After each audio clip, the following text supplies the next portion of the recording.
We promise not to sing.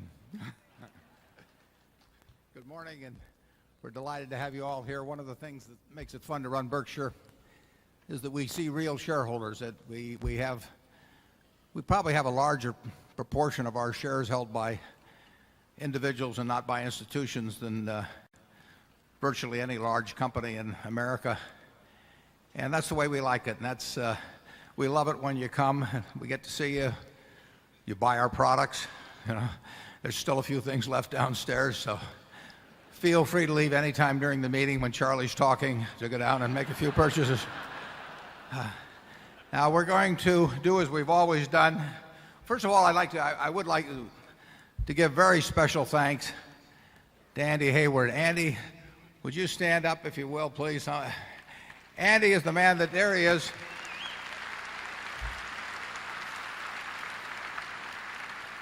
Andy does those cartoons. He recruits Walter Cronkite and Bill Gates, and he does the script. He gets Charlie and me to do recordings, and it's just wonderful the production he's put on. And for those of you, last year I mentioned a program that's on public broadcasting called Liberty's Kids. It's running consecutively. There's I think 40 episodes. It tells the story really of the founding of the country, and it's a marvelous way to learn history. I've watched a number of the sessions myself, and it kind of comes back to me from my early days, grade school and high school.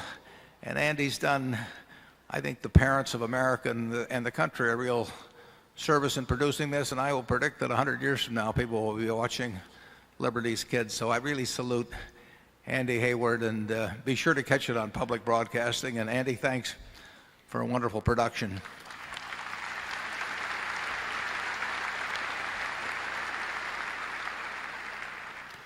Now we're going to follow our usual procedure of leisurely proceeding through the formal part of the business in 3 or 4 minutes, and then I'll have a few comments actually on our business, and a couple of acquisitions, and then we will spend the rest of the day until 3:30 with a break for lunch. We will spend here to answer any questions you have. We have microphones in various zones, and we will proceed around and try to get any subject that's on your mind. Fire away, and I'll answer the easy ones, and Charlie will answer the tough ones. So now we will go through the formal part of the business. They've written a little script for me, and I will go through this. The meeting will now come to order. I should introduce Charlie over here, not that he needs an introduction, but Charlie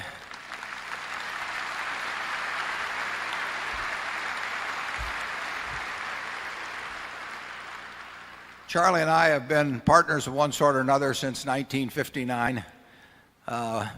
We both grew up a good bit here in Omaha, but we didn't know each other at the time. We both worked at the same grocery store. We had a similar experience. We found that neither one of us liked hard work. And if you go down to the Western Heritage Museum, they just opened an exhibit of that grocery store. It's a permanent exhibit, and naturally I loved it. Charlie worked there a few years before I did in the past, but we didn't actually meet until I was 28 or 29, and Charlie was a few years older, as he still is. And we've worked together now in one way or another for 44 years. We've never had an argument. We disagree sometimes on things.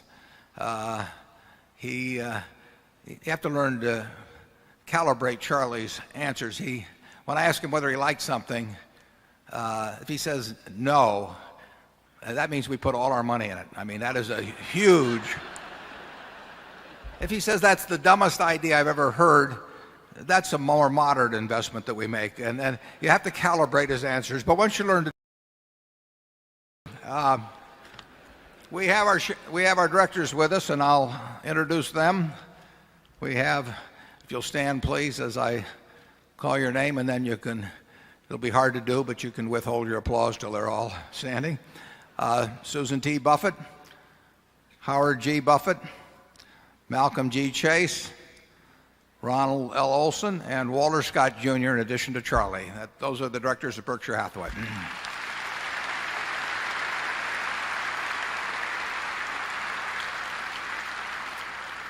As we mentioned in the annual report, we will be adding some directors who meet the 4 tests that I laid out in the report.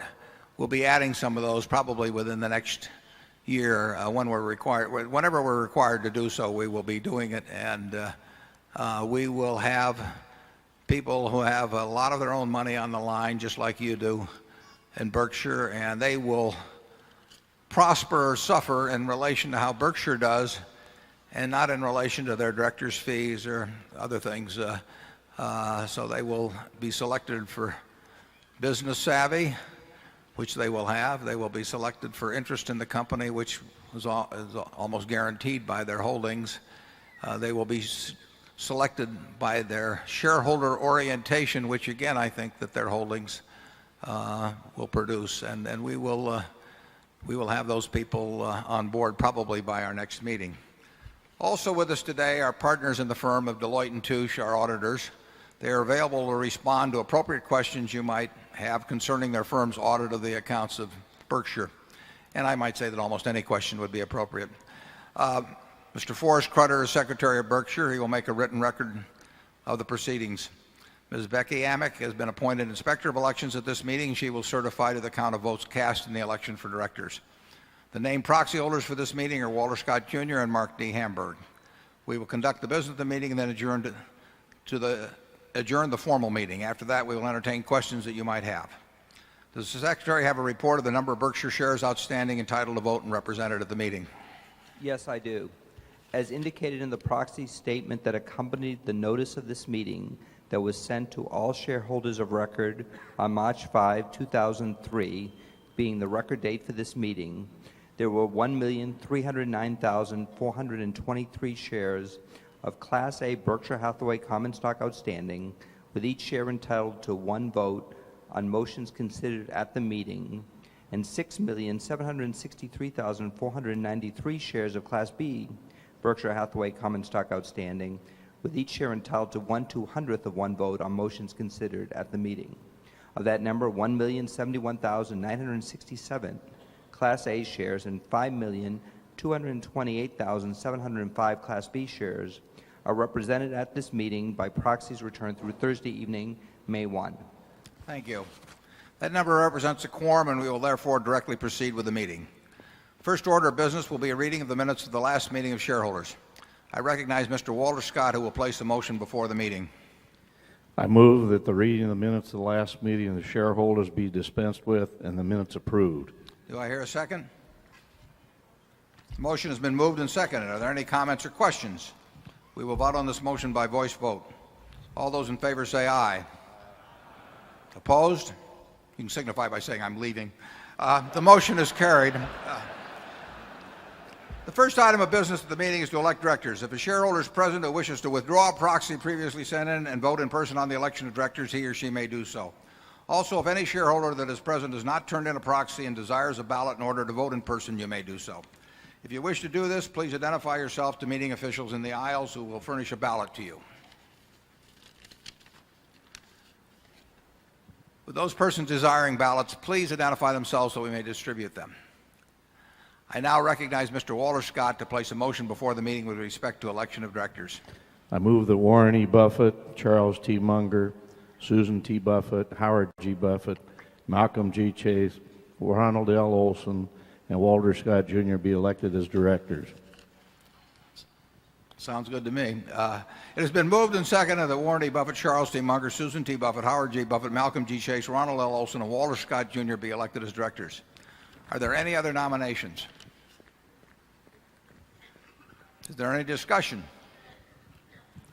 The nominations are ready to be acted upon. If there are any shareholders voting in person, they should now mark their ballots on the election of directors and allow the ballots to be delivered.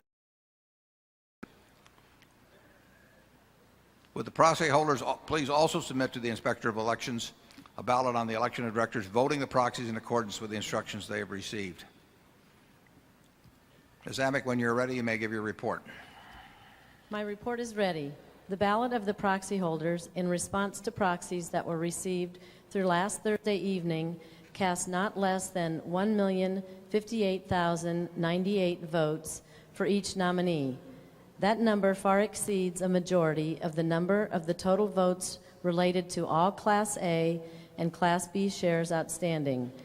The certification required by Delaware law of the precise count of the votes, including the additional votes to be cast by the proxy holders in response to proxies delivered at this meeting, as well as any cast in person at this meeting, will be given to the Secretary to be placed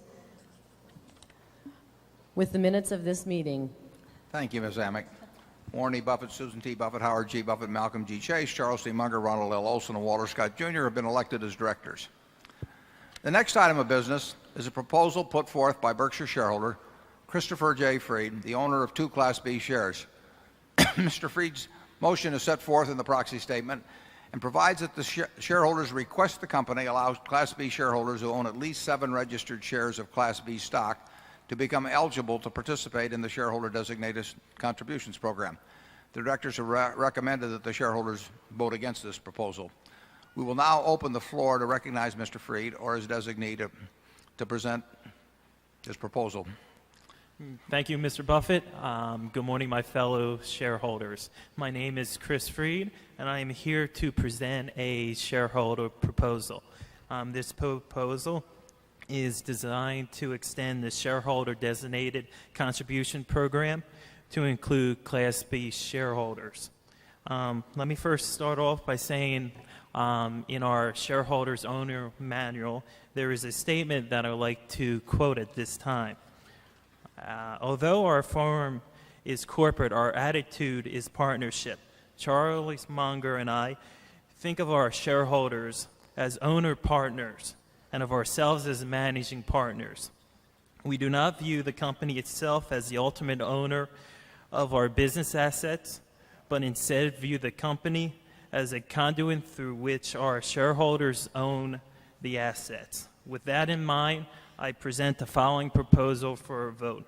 This proposal would extend the shareholder contribution program to Class B shareholders who own at least 7 registered shares of Class B stock. Under my proposal, each Class B stock would be allocated 1/30 the value of the Class A donation rate. Currently, the Class A rate is $18, which translates to 60 cents per Class B share. The required minimum 7 registered shares results in no less than $4.20 being donated by a Class B shareholder. This figure is important for when inflation is taken into account. The donation rate will be on par with the original 1981 donation level when the shareholder proposal designated program was initiated. I do understand that there are certain perks involved with owning a Class A share.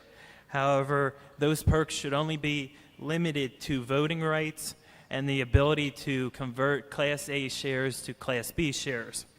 Therefore, I believe that it is inappropriate to extend the shareholder designated program to Class B shareholders. If Berkshire Hathaway is to truly follow what it preaches about this firm being a partnership among all of its shareholders, then Class B shareholders must have the right to at least have the option to take part in the shareholder designated contribution program. Thus, I ask my fellow Berkshire Hathaway shareholders to vote in the affirmative on this matter. Thank you for your time. Thank you, Mr. Freed. And you're absolutely right that Charlie and I do regard our shareholders as partners, and we have ever since we really started. In fact, Berkshire, in a sense, evolved out of a couple of partnerships. Charlie had a partnership, I had a partnership. We made an investment in certain things, and a lot of our original partners are still with us as shareholders. The partnership, however, partnerships have, and when we set forth, or when we issued the Class B shares some years ago, we set forth the relative terms of the partners.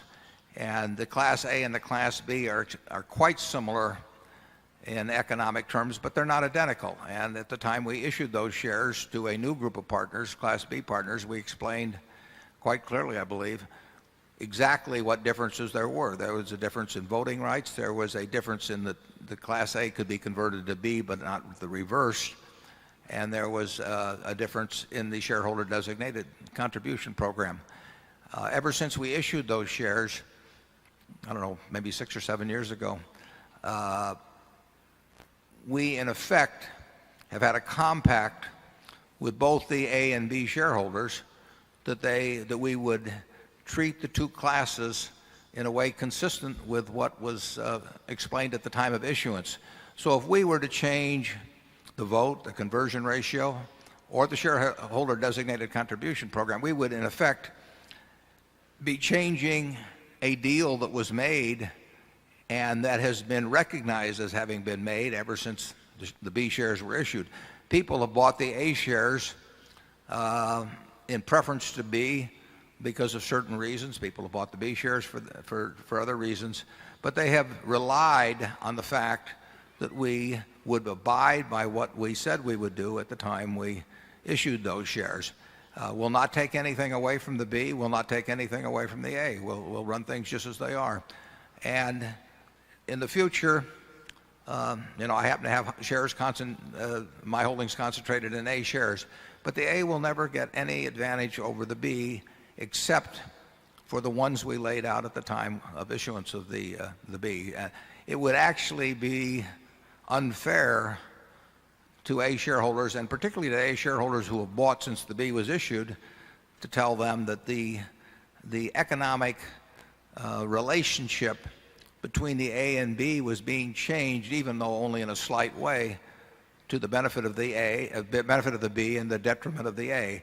We wouldn't do that in either direction. So that's why we recommended a vote against it. Charlie, do you want to add anything? Well, not only is all of that true, but the cost of getting down to all the B would be a very inefficient process. Yeah, of course, that's the reason back when we issued the B, I mean, we anticipated that. So it seemed like something that would offer very little value to the B at a significant cost to the company.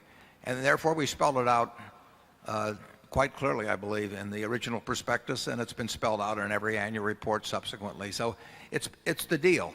And the deal is also that we never change things to benefit the A in any way over the B, except as originally explained in the original prospectus and subsequently in all the annual reports. Is there a second to Mr. Freed's motion? What do we do if we don't get a second, Charlie? It dies. Okay. I guess it just died. But there's nothing inappropriate about bringing something like that up, Mr. Ray. I mean, I understand exactly what you're thinking about, but I think you have to think of fairness to both classes. Moving right along, figuring out where we are.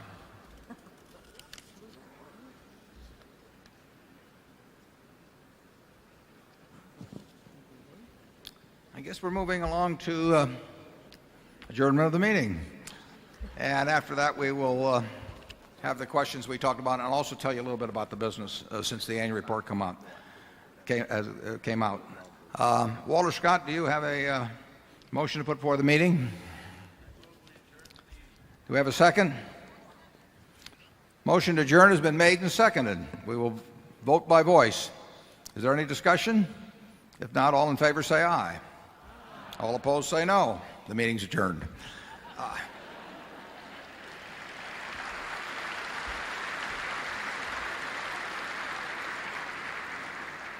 Now, I'd like to bring you up to date on a couple of things, and then we will proceed with questions. We have 8 microphones placed around the auditorium here, and we will proceed regularly around and just keep going around and around. And Mark, do we have any microphones in the music hall or not? I'm not a. Maybe if Mark could come up and inform me whether there's music hall or not, we can There's two microphones in the music. It's 9 and 10. 9 and 10 are in the music hall. And are there quite a few people there? That's full. It's full. It's full? Oh, okay.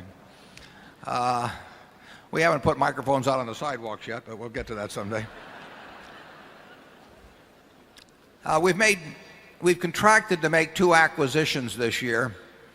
You just read about one, perhaps in this morning's paper. It went on the tape at 7:45 yesterday morning Central Time, and that involved a contract to buy McLean's from the Walmart company. McLean's is a very large wholesaler to all kinds of institutions, but convenience stores, quick serve restaurants, the Walmart operation itself, theaters, restaurants, and this year we'll probably do something like $22 billion of business. So it's a very substantial enterprise with distribution centers around the country, with much in the way of transportation equipment. Walmart had owned McLean's since about, I believe, 1990. It grew substantially while they owned it. It's been run by a terrific manager who's here with us today, Grady Rozier. And Grady took the business from $3 billion to $22 billion or thereabouts. Walmart, for very good reasons, wants to specialize in what they do extremely well. And through Goldman Sachs and Company, we were approached by them a little while back about the possibilities of buying the business. It really makes sense for both sides, because Walmart knows what to do with the capital very, very well in their own business and has lots of opportunities, and this was something of a sideline to them. On the other hand, their ownership of McLean's resulted in certain people that would be logical customers of McLean's not wanting to do business because they didn't want to do business with a competitor. And we plan to see all those people very soon and explain to them that that's no longer the case, and they can sleep well at night doing business with us and not worry about benefiting their competitor Walmart. So this deal, a representative of Walmart came up last Thursday to Omaha, a week ago this past Thursday, a CFO, and we made a deal in maybe an hour or two, and shook hands. And when you shake hands with Walmart, you have a deal. And so the time remaining until yesterday morning, contract was put together, and it must go through the Hart-Scott-Rodino process to be cleared, but there's obviously no conflict. So we fully expect that in just a few weeks that McLean's will become part of Berkshire. And it serves presently about 36,000 of the 125,000 or so convenience stores. If you take the 50 largest convenience store chains in the country, it does 58% of the business with those companies. Sells each convenience store an average of perhaps 300,000 or a slight bit more of product a year, which those convenience stores then resell to the consumer. It also serves about 18,000 quick serve restaurants, primarily those operated by Yum brands, the Taco Bell and Pizza Hut and Kentucky Fried Chicken group. And it will have opportunities to serve many more as we go along. So we're delighted. If any of you get a chance to see Grady, or better yet, if any of you own a convenience store, step forward and we'll be glad to give you our card. It's really, Walmart knows that we will be a good owner. They know we'll be good for the people that work at McLean's. They know our check will clear, that we won't make a proposition and then run into the contract later on. And it's just an ideal way to do business, and we're delighted to add McLean's to the Berkshire group of companies. It's a very narrow margin business, obviously. I mean, when you get up to 22 billion of sales, and you've got Hershey and Mars and people like that on one side, and you've got buyers like 7-Eleven and Walmart on the other side, they're not going to leave a lot in between. But you have to perform a valuable service for them in order to earn, say 1 cent on the dollar pre-tax. But McLean's knows how to do it. It's a very efficient operation, and it will continue to deliver value to both their vendors and their customers. The other acquisition that is in the works is Clayton Homes. Clayton is the class of the manufactured home industry, and the acquisition came about in kind of an interesting way. Every year for the last 5 years, a group of about 40 finance students from the University of Tennessee in Knoxville would come up to Omaha, and they would have a lot of fun in Omaha. They'd go to the Furniture Mart, and then in the afternoon they'd come to Kiewit Plaza, and the 40 students or so with their professor, Al Oxer, would have a session with me. We just have a classroom session for a couple of hours, and wonderful group of students. And generally at the end of the session, they would give me a football or a basketball. They've got a great women's basketball team at the University of Tennessee. And we'd have a good time together. And matter of fact, a year ago when they came up, Bill Gates by chance was in town. So I presented him as a substitute teacher, which is a post he's always wanted. And students got quite a surprise. This year when they came, 40 or so students, we had a good session together, a couple of hours at Kiewit Plaza. And when they got through, they gave me a book. And it was the autobiography of Jim Clayton, who started and ran Clayton Homes and built it into a huge success. And he'd written a nice inscription inside. And I mentioned to the students and the professor that I was an admirer of Clayton. I'd followed the manufactured home industry in other ways, not always so successfully. And I'd seen what Clayton had done. And so I said I look forward to reading the book, which I did. And then I called Kevin Clayton, Jim Clayton's son, and Kevin is the CEO of the company. And I told him how I'd enjoyed his dad's book. And I said we still had a little money left in Omaha.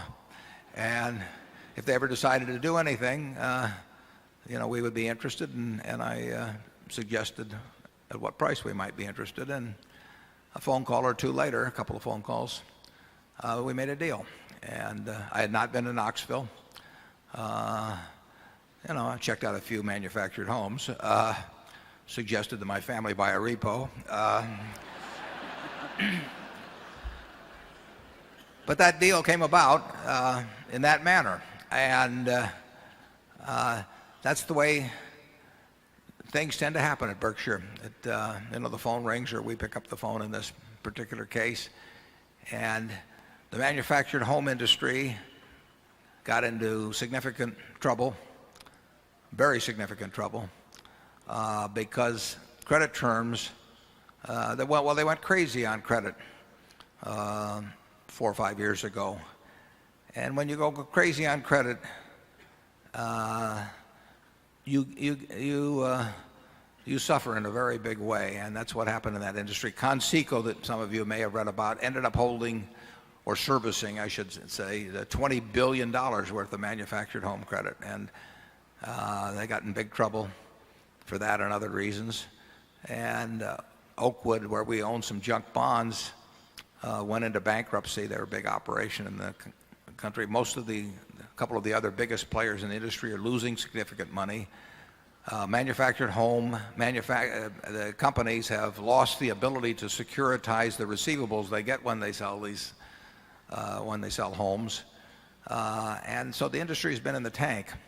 This past year, there were maybe 160,000 new manufactured homes sold, but there were also about 90,000 repos came back, and that depresses the market enormously. And like I say, financing sources have dried up. A lot of people that lent money have left the field. So for the strong, as Clayton is, and particularly with a financial backer like Berkshire, 20% or so of all the new single-family homes are manufactured homes in this country. I mean, you can we can put you in one for about $30 a square foot. And if you compare that to a site-built home, it's quite a deal. I mean, I was amazed. They have 2,500 square foot homes, 2 stories. I mean, it's changed a lot over the last 30 or 40 years. And we've got an operation that even the competitors would admit it's clearly their class of the field.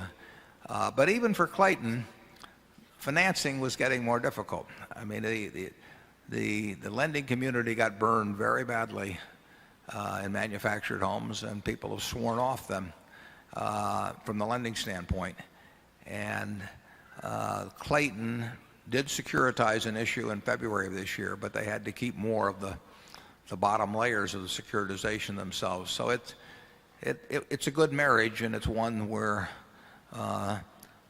we will be useful to them, and we should do very well together in the future. The first quarter, I don't have final figures yet, and we'll put what I say today, we'll put it on the website so that everyone has the information before the opening on Monday. But the economy, as you know, has been quite sluggish. It's really been sluggish for a very long time. It's interesting. I wrote in a letter that's also on the website right after September 11th. I put something up there, and I said that we had been in a recession, which was not something that was generally acknowledged at that time, and I thought would be longer and deeper than most people anticipated. And what has happened is that really since late 2000, housing and autos have done quite well, but the rest of the economy has just been plain sluggish, and it continues. And during that time, we've dropped the federal funds rate dramatically down to 1.25%. Charlie and I probably wouldn't have predicted that we might ever see that in our lifetime, and maybe it'll even go lower. And we're running a huge budget deficit now, but business continues to be sluggish. So our non-insurance businesses generally did not do great in the first quarter. Our insurance businesses did extraordinarily well, and we will show, when the first quarter report is published, we will show an underwriting profit of about $290 million pre-tax, which is after about $140 million of charges for retroactive insurance, the acquisition costs on that, which I'm sure many of you that don't love accounting, all I can tell you is that it's a charge that many companies don't bear, but that we willingly bear because it gives us benefits. But our $290 million is after that charge. Our float grew by probably at least $1.3 billion. So we're up to $42.5 billion or so of float. And that means people are letting us use that money. And as I said, in the first quarter, did it not only cost us nothing to use the money, but in effect people paid us to use the money, which we would like them to continue to do. And I don't see our float growing much from this point. Charlie said last time that it was impossible for it to grow, but it probably would. I don't know whether he'll change his opinion on that, but I really think our insurance businesses are in exceptionally good shape. We have some of the best insurance businesses in the world. GEICO's premium volume was up a little over 16% in the first quarter. In April, it was up just right at 17%. It had a 6% roughly underwriting profit in the first quarter. Gen thanks to an incredible job by Joe Brandon and Tad Montross, has turned the corner in a big way and showed an underwriting profit in the first quarter. Jane made so much money, I don't want to even tell you about it. Some of our primary operations, yeah, you should give him a hand. I mean, that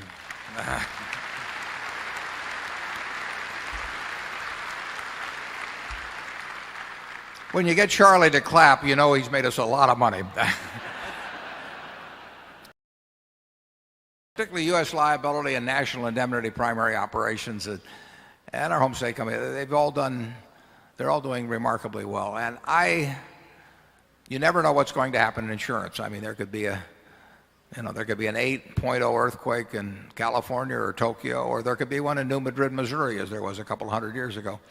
And it could happen tomorrow. There could be huge hurricanes this summer, whatever. But I can't imagine having a much better group of companies or managers than we have, and they're all working well now. For a while, Gen Re was a drag, but that's not true now. And I think that we have an excellent chance of having very low cost and perhaps even no cost or negative cost float over the next 5 years or so, or really as far as the eye can see. Now, that doesn't mean it won't fluctuate around, but if you average it out, I think we will have our float at a very cheap price. And it's, as Martha would say, having $42.5 billion for nothing is a good thing. Now, with that, I think we've covered. The first quarter was a good quarter. Overall, it's the best operating earnings we've ever had. Now, we've got more capital now than we've ever had, but nevertheless, it will be a good quarter. And I think it's fair to say, Mark, that from operating earnings, we will have something like 1.7, in the range of 1.7 billion. We had some securities gains too, but I don't count those because they can do anything from quarter to quarter. We don't pay any attention to the timing of those. But from a straight operating standpoint, 1.7 billion or so after tax. Am I safe with that number, Mark? Or? Okay. What could he say? We don't change numbers at Berkshire, I promise you that. There, a lot of companies do, but fewer now than did a few years ago. So we're going to get to questions. Charlie, do you have anything to add about acquisitions or operations or anything else you'd care to say? Well, I hate to be an optimist, but does he ever? we have really added a lot of wonderful businesses to Berkshire in the last few years.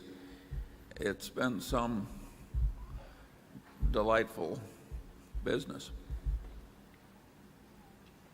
That's all you're going to get out of them, folks.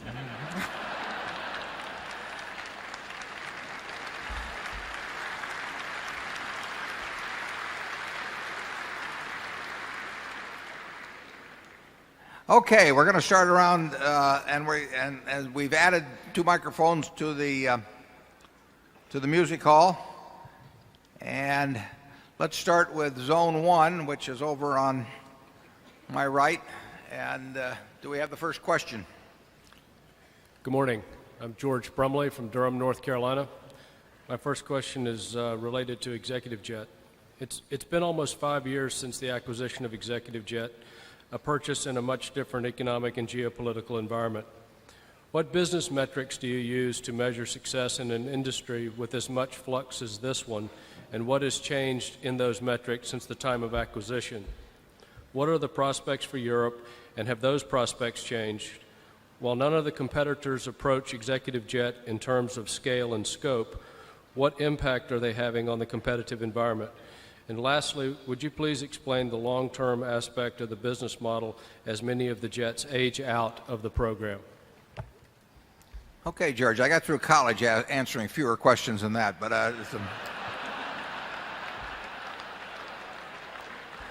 George's uncle was best man at my wedding, so he gets all he wants. The NetJets, as you will see in the first quarter, had a significant loss. A large portion of that loss was caused by the write-down of planes because they're I love it. They call it in the trade. They call them pre-owned planes. I call them used planes. But they do the same thing in manufactured homes, so they call them pre-owned homes instead of used homes. But in any event, putting aside the euphemisms, the used plane market, well, the business aircraft market is very soft. The used plane market has has far more planes for sale than, say, 3 or 4 or 5 years ago. That's going to affect the production of new planes, already has, and it affects pricing in used planes. And we have bought back planes from people leaving the programs, which we do and will continue to do, but we have bought during a declining market some of those, and we have had write-downs in connection with those planes. And you will see in our first quarter report, I believe that that's probably the only operation we have that's losing money. And it's a popular product. It's a growing business. It's going to be a very big business, in my opinion, over the years, and we see it every day. I mean, we write a lot of business, and customers are joining us. There are 3 main competitors. I think it's fair to say that they're losing significant money from operations, forgetting about any markdowns they might have on their own inventories. Our market share, we get figures from the FAA as to registrations and as to people that are selling their planes, and our share of market, which was always the largest, has gone up dramatically in the last couple of years. It's gone up to roughly 75% in terms of value of planes, and we're talking 75% of the 4-company market. It's gone up even higher than that in terms of net planes. In other words, new planes sold, less planes coming back. But the pricing we are receiving does not. In the U.S., it would be, absent this one write-down, it would be very, very modestly profitable. In Europe, we have lost and we are losing significant amounts of money. Business jets in Europe, the total is about one, and I'm talking about ours, I'm talking about all, are about roughly 1/10 the number as in the United States, even though the population is similar. So we have grown from a small base quite rapidly over there. Nobody else will be taking us on. It's part of a service that will be part of a very big business worldwide, in my view, over the years. I don't think anybody else can come in after us. So I think it's integral, and it is integral to our operation.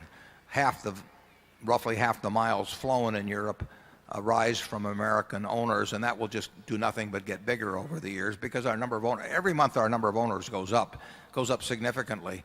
We have people here from Marquis who have essentially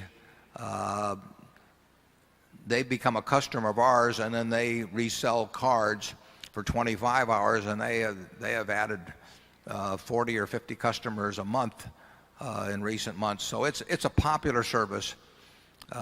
It will be a much bigger business.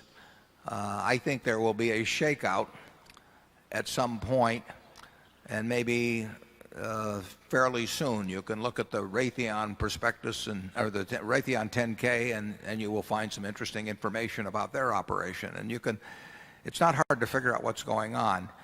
I don't know the answer as to when the shakeout will occur, but I can assure you that we will not be one of the shook. Charlie, do you want to comment on it? No. He'll comment on the profitable operations. He gives me the one.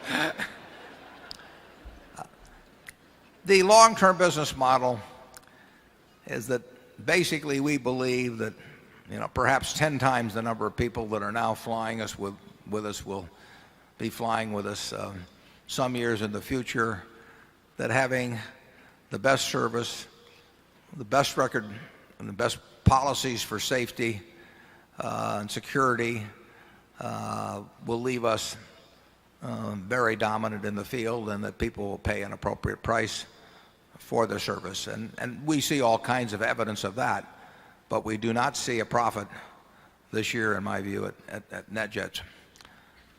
Let's go to number 2. Good morning. I'm Mark Rabanov from Melbourne, Australia. I had 2 related questions for you, gentlemen. Basically, both are related to float. Float, as you indicated, is a very large part of our asset base. Assuming our policyholders continue to renew with us and we keep control of our combined ratio, can we count the float as pseudo-equity when calculating the intrinsic value of Berkshire? And the related question was, can we not expect the float to keep growing at, say, 10% per annum for the next 5 to 10 years, given that we're still really a minority player in this segment? Thank you. Well, I wish it would grow at 10% or so, at least if it were profitable, which I do have a belief that it's likely to be. Our float is $42.5 billion on March 31st, roughly.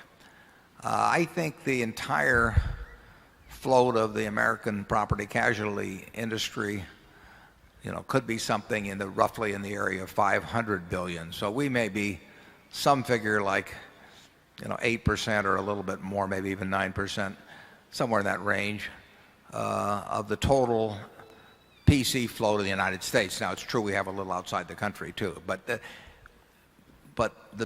big part of the world PC market is in the United States. When we started out in 1967, I think maybe we had 10 million afloat. So to go from 10 million to 42 billion, frankly surprises me. But it's going to be much harder to grow at significant percentage rates in the future. And our goal, we love the idea of growing, but what we really want is cost-free float. I mean, that is the goal. And growth is not at the top of the list at all. I mean, I hold our managers responsible not for delivering more float. I hold them responsible for delivering profitable float. And that is key in our mind at all the time. If it comes along, we love it. But we will find out whether it comes along or not. The first part of your question, if indeed the $42.5 billion can be obtained at no cost, or even better yet, at a profit, its utility to us is like equity. Now, you couldn't realize it upon liquidation necessarily. Oh, well, you wouldn't realize it on liquidation, and you couldn't necessarily realize it on sale. That would depend. So I'm not telling you how to count it whether you count it in terms of intrinsic value. You have to make that decision. But it has the utility to us of $42.5 billion of funds derived from equity without issuing common shares. And that's one of the reasons we've always been so enthused about it now for, 35 or 36 years. It's a great business for us. And every now and then we get off the track. We got off the track in the early 80s. We had a problem or two in the mid 70s. And we had a problem with Gen Re for a few years. So there's nothing automatic about it. And I will say this. I think for most companies in the PC business, the PC business is not a great business. It's a commodity business to too big a degree. So I do not think most companies in the PC business will get float at an attractive cost. We have to be an exception. But we have some exceptional companies and some exceptional managers, and I truly believe that we will obtain our float at considerably less cost than the industry, and that is the goal. GEICO, if it would continue to grow at 16%, for example, this year, that adds $1 billion of premium volume. Well, that doesn't generate as much float at GEICO as it generates at Gen Re, but it generates float. So GEICO's float will grow. I'd bet my life on that. But certain of our other transactions are more opportunistic in nature, and that float could even shrink. And if the float shrinks, that's fine with me as long as we produce underwriting profits. We'll go wherever it goes. Charlie? Yeah, with interest rates as low as they are now, this float we have so laboriously built up isn't worth so much to us on a short-term basis. After all, what do we have, $16 billion of cash on hand earning a very low rate of return. So the incremental dollar afloat doesn't look all that advantageous now, but we have a more long-term view than that. We figure that eventually we'll do a hell of a lot better than 2%. We're not getting 2% on that 16 billion, Charlie. We do have, incidentally, on March 31st, we have roughly 16 billion in cash, not counting any cash in the finance operation, because that's a little bit phony in terms of its utility. I mean, it's offset by borrowed money. But other than the finance operation, we have right at 16 billion in cash and cash equivalents, and we also have a lot of bonds and things of that sort. On that 16 billion, we are probably getting about 0.7 of 1%, 0.75%, call it, after tax on $16 billion, which does not make us salivate. But we would rather, avoid salivation than to encounter problems. And we will use, Walmart put out the figure yesterday of roughly $1.5 billion for a combination of a small trucking company plus what they sold us. And we will use money, but money keeps coming in too. If we earn $1.7 billion in the first quarter, that $1.7 billion is pretty much all cash. And then on top of that, we had the $1.3 billion or so float increase. So float increase plus retained earnings, not counting securities gains, maybe $3 billion. Now, we're not going to keep that up, but there's a lot of money coming in, but we are getting some chances to deploy it. And if we get it at zero or less cost, it's very close to, it has the utility of equity in a very big way. Let's go to number 3. Good morning, gentlemen. My name is Hugh Stevenson. I'm a shareholder from Atlanta. You had indicated in the past that you did not think that the volatility-based or Black-Scholes models for options pricing was correct. Would you share with us how you would evaluate those options as you use them in the business or see them in the marketplace? And also, if you would update us on your thoughts on the asbestos tort situation given recent development of national settlement trusts, et cetera. Yeah, Charlie and I, have thought about options all our life. I mean, my guess is Charlie was thinking about that in grade school. And, I mean, you have to understand, you don't have to understand Black-Scholes at all, but you have to understand the utility and in a general sense the value of options, and you have to understand the cost of issuing options, which is a very unpopular subject in certain quarters. Any option has value. I mean, I bought a house in 1958 for $31,500. And let's assume the seller of that house had said to me, I'd like an option on it, good in perpetuity, at $200,000. Well, that wouldn't have seemed like it cost me much if I'd given it to him. But an option has value. Any option has value. And that's why some people who are, kind of slick in business matters sometimes get options for very little or for nothing. I'm not talking about stock options. I'm just talking about an option to purchase anything. They get options for far less than really a market value would be. Black-Scholes is an attempt to measure the market value of options, and it cranks in certain variables, but the most important variable that cranks in that might be subject, well, it might be a case where if you had differing views you could make some money, but it's based upon the past volatility of the asset involved, and past volatilities are not the best judge of value. I mean, if you looked at a 5-year option on Berkshire stock at various times, Berkshire stocks had a fairly low beta, as they call it. The beta is a measure that people in academia always like to give Greek names to things that are fairly simple, and so that they have sort of a priesthood. So it's like priest talking in Latin or something. I mean, it kind of cows the laity, but beta is a measure of past volatility.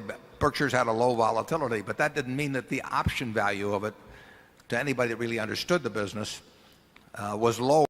a stock with a higher beta. And I think what Charlie said is that last year is that for longer term options in particular, Black-Scholes can give some silly results. I mean, it misprices things, but it's a mechanical system. And any mechanical system in securities markets is going to misprice things from time to time. And we made one, as I mentioned last year, we made one large commitment that basically had somebody on the other side of it using Black-Scholes and using market prices, took the other side of it, and we made $120 million last year. And we love the idea of other people using mechanistic formulas to price things, because they may be right 99 times out of 100, but we don't have to play those 99 times. We just play the one time when we have a differing view. Charlie, you want to comment on? Yeah, but Black-Scholes is what I would call a know-nothing value system. If you don't know anything at all about value compared with price, in other words, if price is teaching you all that can be known, then Black-Scholes on a very short-term basis is a pretty good guess, for what a 90-day option may be worth in some stock or another. The minute you get into longer-term options where you don't have the know-nothing factor so extreme, it's crazy to use Black-Scholes. People use it just because they want some kind of a mechanical system. But at Costco, for instance, within a fairly short period, we issued stock options at 30, and we also issued stock options at 60. And Black-Scholes valued the options we issued at 60 as a strike price way higher than the options we issued at 30. Well, this is insane. Well, we like a certain amount of insanity. Yeah, well, it's good for Warren, who picked up this extra $120 million.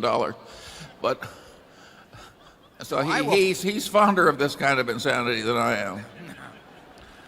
No, we will pay you real money if you will deliver to our offices at Kiewit Plaza somebody who wants to use the Black-Scholes model and is willing to price 100 options for 3 years, using the Black-Scholes model and letting us pick and choose among those, because as Charlie says, it's a know-nothing affair, and we are know-nothing guys in respect to an awful lot of things, but every now and then we find something where we think we know something, and anybody that's using a mechanistic formula is going to get in trouble in that situation. But options have value. I mean, we issued options in a sense last year when we sold the $400 million of bonds. And we know what we're giving up when we sell those bonds. I mean, we may have gotten a negative coupon of sorts, but that's because we gave up option value, and then it isn't truly a negative cost instrument at all, because options have value. Let's go to number 4. Hello, my name is Martin Wiegand from Bethesda, Maryland. And first I'd like to thank you and all the folks working here at the microphones and staffing the booths for hosting this wonderful shareholders weekend. We enjoy your efforts. Thanks, Martin.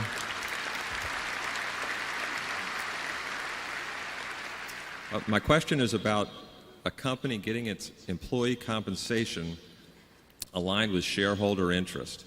Charlie Munger, in one of his outstanding Investor Digest interviews, cites the case of FedEx getting it right.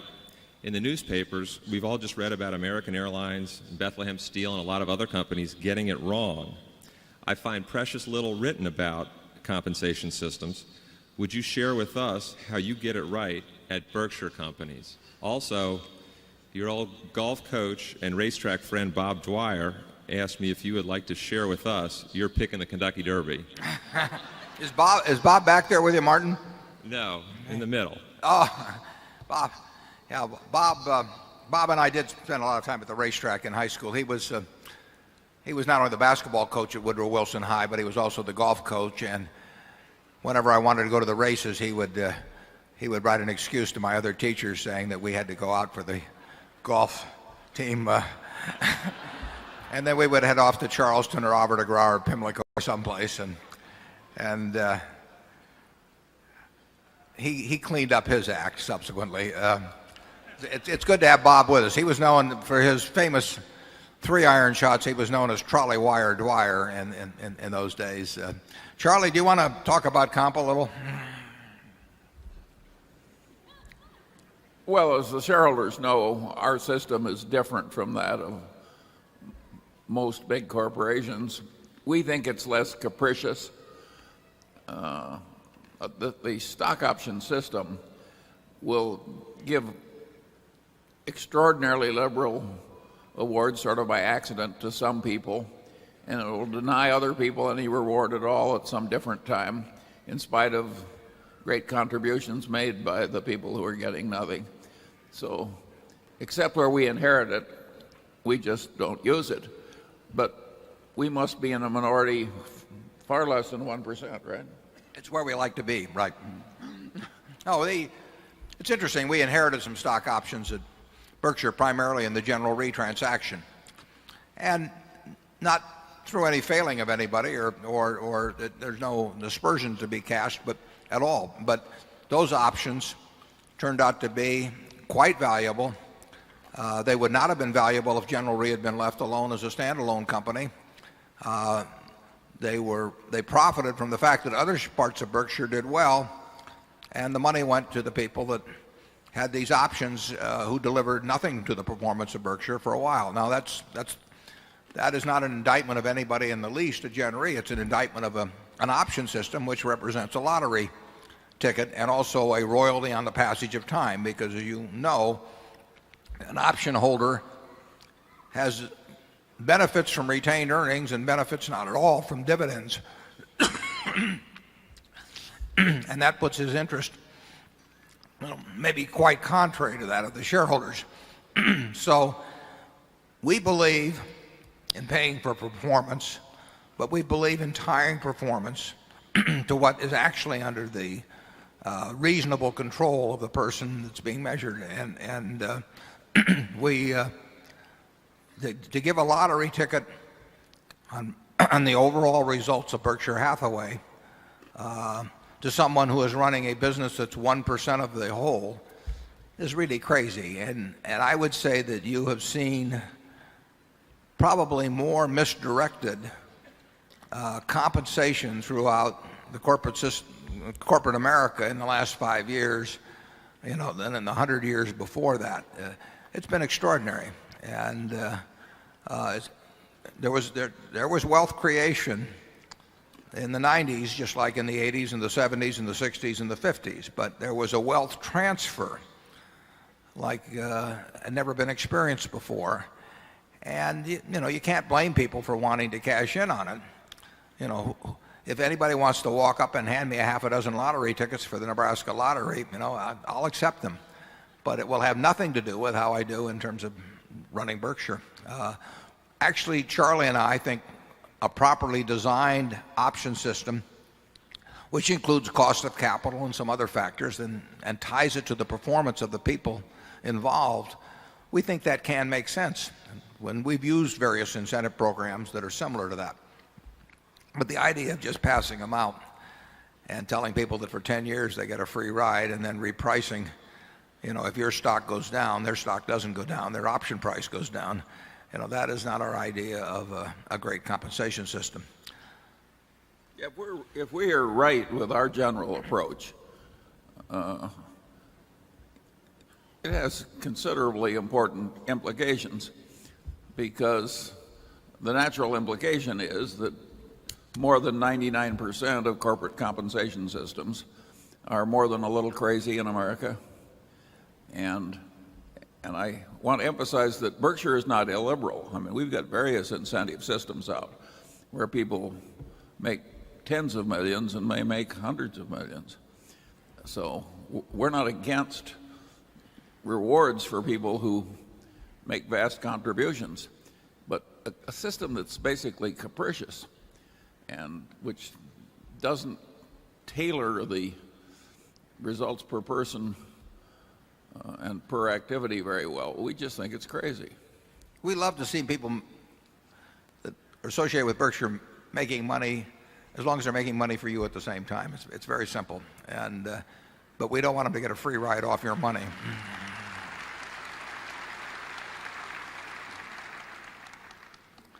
Compensation is an interesting subject, and I'm going to write about it next year some. But you know, it's not a market system. You can read all you want. I mean, you know, the PR people will tell you, you know, that Joe Smith's compensation was determined by a market system, and he's just like a baseball player or anything of the sort. But he's not just like a baseball player. You know, the baseball player negotiates with somebody who's spending his money to hire the baseball player and making a calculation whether he's better off laying out the money out of his own pocket, the owner of the team, to get that player. But when you get a comp committee at a large American corporation, you have somebody with an enormous interest in the amount of comp on one side of the table, and you've got somebody on the other side of the table who was not picked because they were the Doberman of the board, believe me, and who is dealing with what many times is what my friend Tom Murphy used to call play money. I mean, you know, it's almost meaningless to the person on one side of the table whether somebody gets 100,000 shares of restricted stock or 1,000,000 shares of restricted stock, and it's not meaningless to the guy on the other side of the table. Almost every other negotiation in American business, you have some parity of concern, but you do not have a parity of concern, you know, in terms of comp at the top levels. You have a parity of concern when you get down to labor unions. I mean, the management wants to keep down the prices, and the union wants to get more money, and you know, and that's a real negotiation. And you have lots of other real negotiations in American business, but the compensation in many companies, not all obviously, but in many companies, has not been a real negotiation at all. And the management has hired comp consultants to come in, and I have never seen a comp consultant come in and say we ought to reduce this guy's salary. I've also never seen a comp consultant come in and say, why don't you get rid of this bozo? You know, I mean, you know, they can't all be wonderful, but you know, can you imagine a comp consultant doing that, never getting another assignment? It wouldn't happen. So it's a bad system, and it needs improvement, and it may be getting a little improvement. And as I wrote in the annual report this year, what happens with comp is the acid test to corporate reform. Because frankly, the CEOs of America, they don't care whether their boards are diverse or not diverse or anything of the sort. They care about how much money they make in a great many cases. And you, the owners, and big owners in particular, you know, have to provide some countervailing force, or you'll have what you've had in the last 20 years, which is an enormous disparity in the rates of compensation of people at the top compared to people at the bottom, and also a disconnect between the comp of people running businesses and the results of the owners who gave them the money. So arise, you know, shareholder.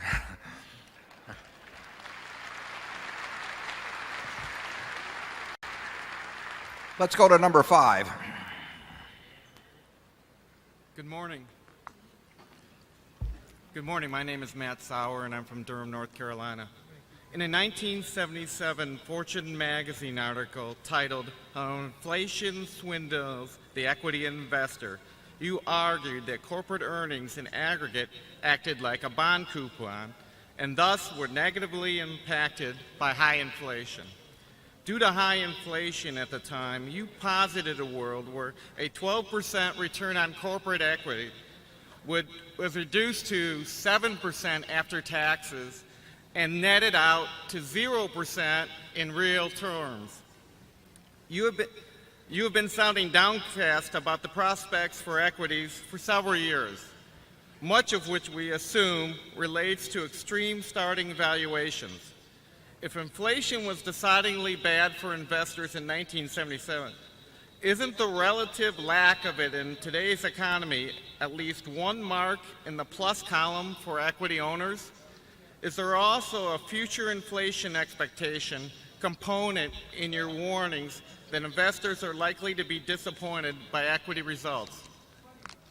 Well, there's no question that the lack of inflation is a plus for owners. I mean, the real return you will obtain, in my view, from owning American business, if purchased at similar prices, the real return will be higher if we have long periods of low or close to no inflation than if we had long periods of high inflation. I don't think there's any question about that, because that article went on to explain how you got taxed on nominal returns and fictitious returns in real terms. So your question is about which period is better for investors. A low inflation period over any long period is better for investors. And the problem, as you pointed out also, was the starting point in terms of predicting modest returns for equity investors. The returns weren't necessarily so modest, I predicted. They were just modest compared to what people had begun to think returns would be during that long bull market from 1982 to 1999. There were polls taken by Gallup, working with, I think, Payne Weber at the time. Now they've moved it over to UBS Warburg, that showed the expectancy of people in the stock market, and those returns that people expected got up to 14 or 15%, as I remember. And they were thinking they were going to get 14 or 15% in a low inflation environment. Well, that was dreaming. And there's nothing wrong in a low inflation environment at all in earning 6 or 7%. That's probably as well. Well, it is as good as will happen, because in a low inflation environment, how much is GDP going to grow? Well, GDP, if you have a 2% inflation and even 3% real growth, you're talking about 5% in nominal terms GDP growing. If GDP grows at that rate, over time corporate profits will grow more or less at that rate. And if corporate profits grow at 5% a year, the value of those corporate profits, the capitalized value, will probably grow at something like that over any long term with a sort of a normal starting point. And add that to dividends, and you will get 6 or 7% before frictional costs. Investors incur a lot of frictional costs. They don't have to, but they do, and that often is 1.5%, 2% of their investment. So the math isn't bad. It's just bad for those people that got used to or expected very high returns based on looking in the rearview mirror back in 1998 or 1999. Charlie? My general attitude is just slightly more negative than Warren's.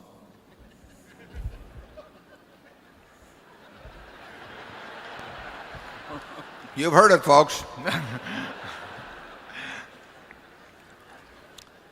That isn't the end of the world. I mean, in effect, if the people who own American business get 5 to 6% of the pie, $10 trillion economy now, someday a $20 trillion economy. But if we get 5 or 6% of the pie, those of us who put our capital out to produce goods and services for American business, for American consumers, American population, is that I don't know whether that's, is exactly what somebody who designed the universe would come up with, but it doesn't strike me as crazy in either direction. I think that that's a lot of goods and services to go to people that put up the capital, and you've got 100 million plus people in the working force that are working to turn that out for you using your capital, and it provides what I would regard as a pretty decent real return if you have low inflation. If you get into high inflation, as I wrote about back in '77, you could easily have the real return to investors get to a very, very low number, and perhaps negative.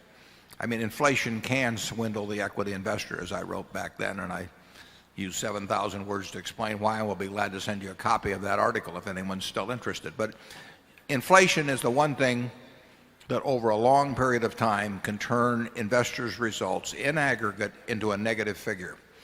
And it's the investor's enemy. Charlie, does that bring forth any further thoughts? I don't think you'll get perfect help on these subjects from the economics profession either. They have certain standard formulas. To an economist, when a manufacturing job goes to China, that's just so much productivity increase. And if you ask one, well, suppose all of the manufacturing jobs in America went to China, wouldn't that be a little too much efficiency increase? And their answer would be no. And people actually get paid for thinking like this in major universities. If what would get across the point, of course, is if all the teaching of economics got exported to China, in which that point a new insight would appear. Number 6. Jack Hurst, Philadelphia. I have a question about the managers and a comment and a question about the insurance operation. These meetings are a lot more fun with more subsidiaries and more managers. I also think more educational because you get to interact with them. Is there any do you get any feedback from the managers that they enjoy coming here and they get anything out of the meeting? Well, we have a number of our managers here, and I do. Well, we don't require anybody to come. I mean, we have managers that very, very seldom have come to a meeting, and I don't keep names. I can't even tell you which ones they are. But some, if they enjoy it, they come. Many of them, of course, have operations down below selling you things, and some of them come to help out in that respect. But we've got we have a sensational group of managers. They run their own businesses. They're extraordinary at doing what they're doing. We don't get in their way. We don't demand that virtually that they do anything except work for the owners. But I hope you meet some of them here today, because the ones that are here obviously enjoy interacting with the shareholders, and it's fun to put faces to functions. I mean, I enjoy it. I think a lot of them enjoy coming here, and the people that are working downstairs, they volunteer to come, and they enjoy seeing the shareholders, and they enjoy bragging about their companies, and they've got a lot to brag about. And I hope you thank them when you see them, because it's a lot of effort for them. When I got here at 6 o'clock this morning, but there were people that were here a lot earlier than that. They were working yesterday to get ready for this, and I want to thank them myself. Charlie?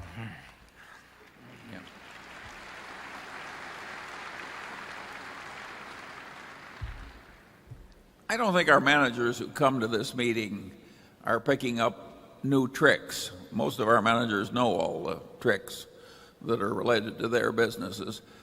But this is a very interesting place, and it gets more interesting every year. And part of what makes it interesting is not discreditable, and I think people like being part of it. Now, our managers, in a few respects, will occasionally work together. Sometimes a manager at subsidiary A will check with some of the others, not through Omaha, directly themselves, and they will say, what are you paying for software, or what are you paying for UPS, or whatever it is, and can we make a better deal if we pool our efforts? Or there are times when we have saved money, sometimes pretty real money, but that has never been instituted by Omaha. It's never been overseen by Omaha.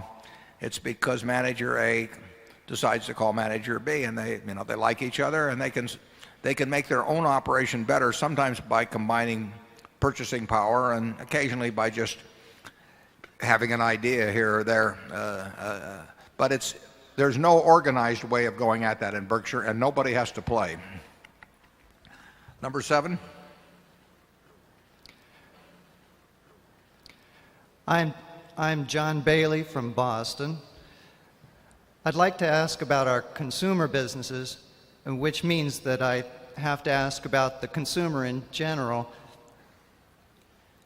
The situation, as I understand it, is that over the last 30 years or so, the median consumer has seen his income rise only a little faster than inflation and much slower than GDP overall.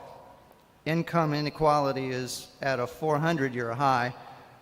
The present value of lifetime income for the median person has improved slowly, yet the size of his lifetime liabilities, such as health care, housing, education, and retirement, has ballooned. The economic net worth, then, of the consumer may be poorer than they think. To cope, the median guy has put his wife to work, borrowed against the house, and also the credit cards. So I think this may have some implications for the sustainability of consumer businesses, and seeing that we've been buying a number of them recently, how do we think about this problem? And are there any non-obvious risks that we should be considering? The American consumer overall is better, but not dramatically as better off than 10 years ago, even somewhat better off than 20 years ago. But you're quite right in that there's been considerable inequality in terms of the progress of people financially during that period. We don't have broad ideas about, I mean, we don't make decisions on what business we buy based on some sweeping future projections about things. We think America will do pretty well over time. In fact, we're quite sure it will do pretty well over time, and that our kids will live better than we live. My kids would say that wouldn't be so difficult. And the grandchildren will live better. That has been the history of the American economy. The real income per capita grew sevenfold, I believe, in the 20th century. That is huge. It cost $18, as I remember, to make a 3-minute station-to-station call from New York to San Francisco 40 years after the telephone was invented. And at the time, the $18 was more than the average weekly wage in the United States. Think if some little kid had picked up the phone on the other end, and there went the whole weekly wage while you tried to get, your daughter on the phone or whatever. So people will be better off in this country decade after decade. But we're not big on being futurologists or anything at Berkshire. I will tell you this, in terms of our consumer businesses right now, they're very soft. Our furniture and jewelry businesses generally, candy businesses dealing with consumer day by day are soft. And in the first quarter, their earnings were down. One of the things you have to think about, and people don't focus on this very much, but you read about GDP, and this is one reason I really think we've been in a recession now, not a huge one, or not a violent one, but for over 2 years. When the government talks about GDP, they talk about GDP, we'll say, going up 2%. But of course, the population of the country, goes up something over 1% per year. So it's per capita GDP that counts, and that has gone very close to no place. But the more important factor, to some extent, is that GDP counts the people that have you take off your shoes when you go to get on an airplane. It counts extra police. It counts all of these things that don't really translate into they translate into goods and services that the country wants, but they're not goods and services. I mean, they're goods and services we wish we didn't want, and all of that counts the same way. If there's 20 guards at the airport instead of 3 guards, that goes into GDP. But does it make you feel any better about how you're spending your paycheck every month? Probably not. And when you get into a war, for example, if you drop planes into the ocean, that's part of GDP, the cost of manufacturing those planes. But it doesn't do anything for you at your house. So in terms of what I would call desirable GDP, I think my guess is that on a per capita basis, that has gone no place in the last few years, as we've diverted resources to other things that don't really translate to what goes into your house or onto your table. And the quality of GDP is something that is not really talked about very much when you pick up the economic reports every day. Charlie?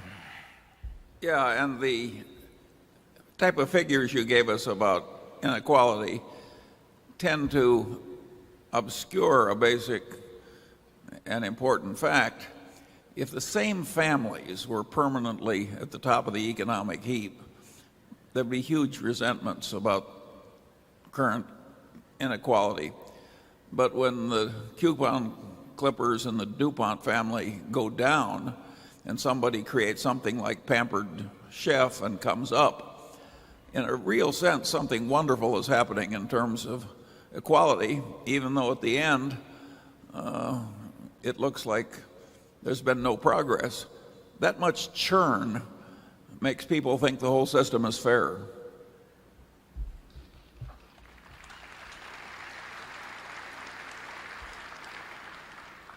We prefer not to be part of the churn, though, actually, at this point. I mean, we were much more in favor of churn 30 or 40 years ago. Number 8, please. My name is Johann Freudenberg. I come from Germany.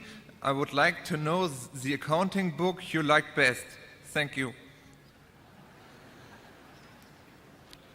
Well, it's been a long time since I've read an accounting book. I read Finney back when I was in college. I remember that. And I always liked accounting. And for any of you interested in business, you know, you basically can't get enough accounting. But I don't, you know, I am not really up to date on accounting books. Maybe Charlie's been reading some of those lately. I would hope, actually, that if you read the Berkshire reports over time, that you get certain, perhaps, lessons on accounting. But I think you learn more accounting probably in terms of, well, I mean, once you know the basics of it, by reading good business articles that deal with accounting issues, accounting scandals, that sort of thing. I mean, that's what you really need to know. Is you need to know how the figures are put together, the underlying principles of it, and then you have to know what can be done with those. And you start with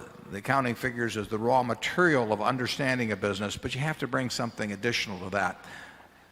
And I can't think of any good books on that subject. I think I've read a lot of good magazine articles that contributed to my knowledge over the years.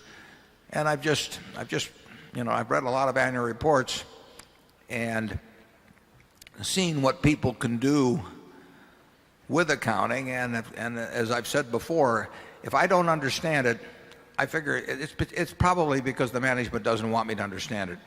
And if the management doesn't want me to understand it, there's probably something wrong going on. I mean, people don't obfuscate with numbers, usually without a purpose. And when you run into that, the best thing to do is just stay away. Charlie? Yeah, asking Warren, you know, what good books he knows about accounting would be, it's like asking him what good books does he have about breathing. And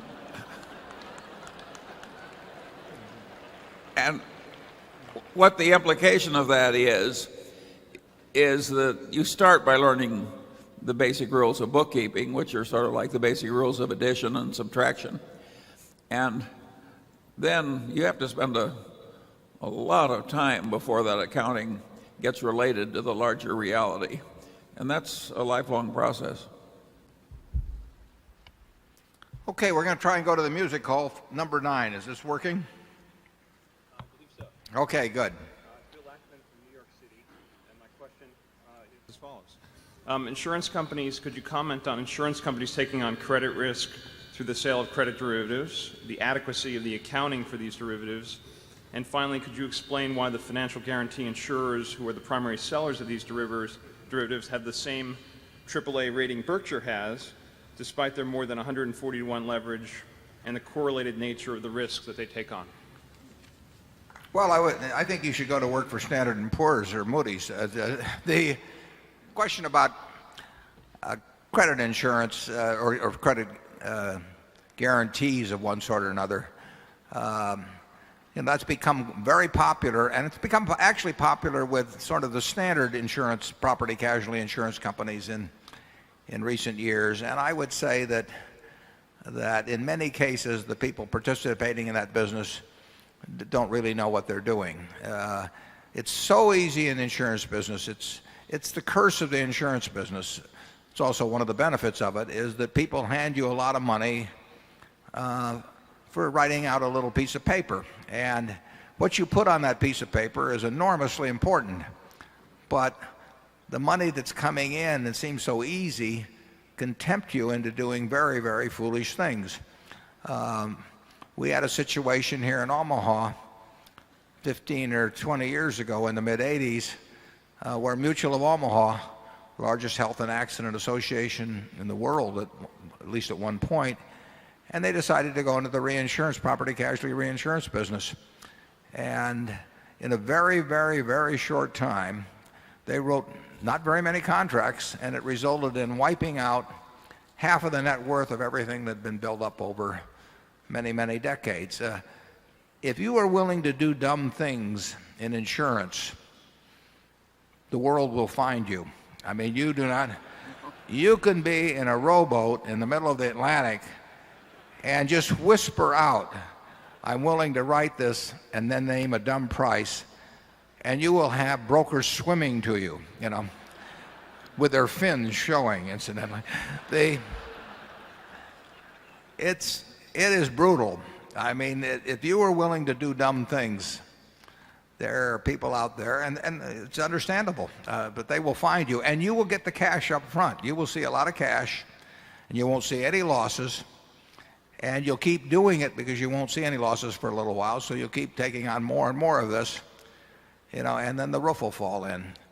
And I mentioned in the annual report how GEICO had taken in, $70,000 of premiums in the early 80s for a few policies, and they thought they were just picking cherries at the time, and they reinsured a lot of it.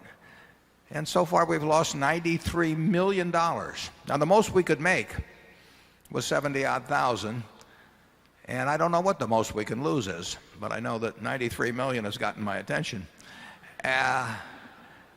When you're playing in a game like that, you can't afford to make a mistake. I mean, a single mistake or a few mistakes that are correlated, as you've mentioned, because these things do correlate, a few mistakes will overcome a lifetime of savings. I mean, you will make a few cents on the dollar when you're right, and you will lose incredible sums when you're wrong. And in credit insurance, when you go around a lot of people went around guaranteeing credits based on ratings, and they said, well, we'll guarantee a whole bunch of single A ratings, or we'll create these structured arrangements that involve A-rated credits. And they would use a lot of studies that would show that X% of A-rated credits defaulted per year, and you go back to the 30s, and all these back-tested arrangements. But the problem with that is that what the questioner mentioned is correlation. And when things go bad, all kinds of things correlate that no one ever dreamed correlated. And what you had, of course, in the debt field was you had a whole bunch of, say, telecoms or energy companies that were all rated similarly, but they were correlated in a huge way, and you weren't getting a diversification. You were getting a concentration that you didn't realize. And there's nothing more deadly than unrecognized concentrations of risk. But it happens all the time. So I would say we see a BAA credit enhanced to a AAA credit by somebody guaranteeing it, and they may guarantee it for 10 or 15 basis points, and yet the spread in market yield might be 100 basis points. That does not strike us as smart. And I would say this about the AAA rating. They have a AAA rating for claims paying, but they don't carry, I don't think, general AAA. There's only, I think, 8 or 9 AAAs left in the United States. Berkshire Hathaway is one of them. But I believe there's only one other insurance company, which is AIG. And then there's a half a dozen other companies. So those companies are not in the same class credit-wise as Berkshire, nor are they recognized as being in the same class. But I would say you could get into a lot of trouble at 140 to 1 at some point insuring credits. Charlie? Yeah, he also asked about the quality of accounting. And in my view, at least, the quality of accounting in America for derivative transactions is still terrible. And it's terrible in that it's too optimistic. And one of the places where it's most terrible is when you talk about guaranteeing future credits way out, years ahead. That sort of thing just lends itself to people getting very optimistic in their assumptions and in their audited figures. And people pay attention to the audited figures, not the underlying reality. So therefore, if the accounting is lousy, the business decisions are lousy. And I think that's going on mightily as we sit here. Yeah, there are dozens of insurance organizations or trading organizations in the country that have written credit guarantee contracts in derivative form in the last few years, in fact, on a huge scale. I will guarantee you virtually that every single one of those contracts that was written in the first week, whoever wrote it, recognized some sort of an income account or an income entry, and that somebody got paid a little bit of money for writing each one of them. And you know that many of those are going to go bad, and maybe as a category that it's going to be a terrible category. But nobody ever wrote a contract and recorded a loss at the time they wrote it. I mean, they just don't do it. And I will tell you that there are a lot of those contracts that if somebody wrote them for me, 10 seconds later, I would have paid somebody to take them off my hands, so that I would have regarded them as having a built-in loss. Nobody ever records a built-in loss on a derivative contract. In fact, I find it extraordinary that you have two derivative dealers, and dealer A and dealer B write a ticket, and dealer A records a profit and dealer B records a profit. Particularly if it's a 20-year contract, I mean, that is the kind of world I'd love to live in, but I haven't found it yet. Number 10. Good morning, Charlie, Warren. Jerry McLaughlin from San Mateo checking in from the music hall. You should see yourselves over here. We're about 12 feet from wall-size images of both of you, which is interesting, but the See's candy box is so big, I understand what Tantalus went through now. How many people do you have in the music hall? We probably want to get a cop to estimate, but I'd say it's a couple of thousand. Anyway, moving right along, hoping I can get a twofer here. One is at Brander's, small company we run, we're spending a lot more on employee benefits anymore. Health insurance in particular is going up and up again. And lots of times in the press years ago, and now again a little bit, you're hearing the drumbeat of a healthcare crisis and what it costs employers to provide health insurance. I got to figure that's on the minds of a lot of Berkshire operating company managers. I'm wondering whether both of you feel, is crisis the right word with respect to cost? Looks like bigger percentages of our GDP are going to healthcare. Is that because we think we're getting better healthcare, or is it really just sort of inflationary? Second thing is, at the risk of you thinking we're all a bunch of kooks over here, a couple of people over in this side of the hall have asked me to ask you, Warren, whether you're seriously considering being cryogenically frozen at some point, I think, hopefully in the distant future. Cryogenically frozen. We had that last year. Yeah, and the guy who asked the question last year has put me up to a follow-up for him. Hey, and finally, unrelated to those two. Do I look like I'm closer to where I need it? And last thing is, when you guys look at companies and you're thinking about earnings into the future, do you have any rule of thumb? How far in the future do you think you can look typically with a company you believe in, you think you understand the business? Is it 5 years, 10 years? Do you really think you've got sort of the perpetual into infinity income stream to calculate the value on? Thanks. Yeah, well, we don't project as far out as we might have to if we thought we could be successfully frozen. No. But we're going to own these businesses forever. So we want a business that we think is going to have, if run well, some kind of competitive advantage over many decades. I mean, we're not going to resell them. And we better have something that is not only good now, but that's going to stay good.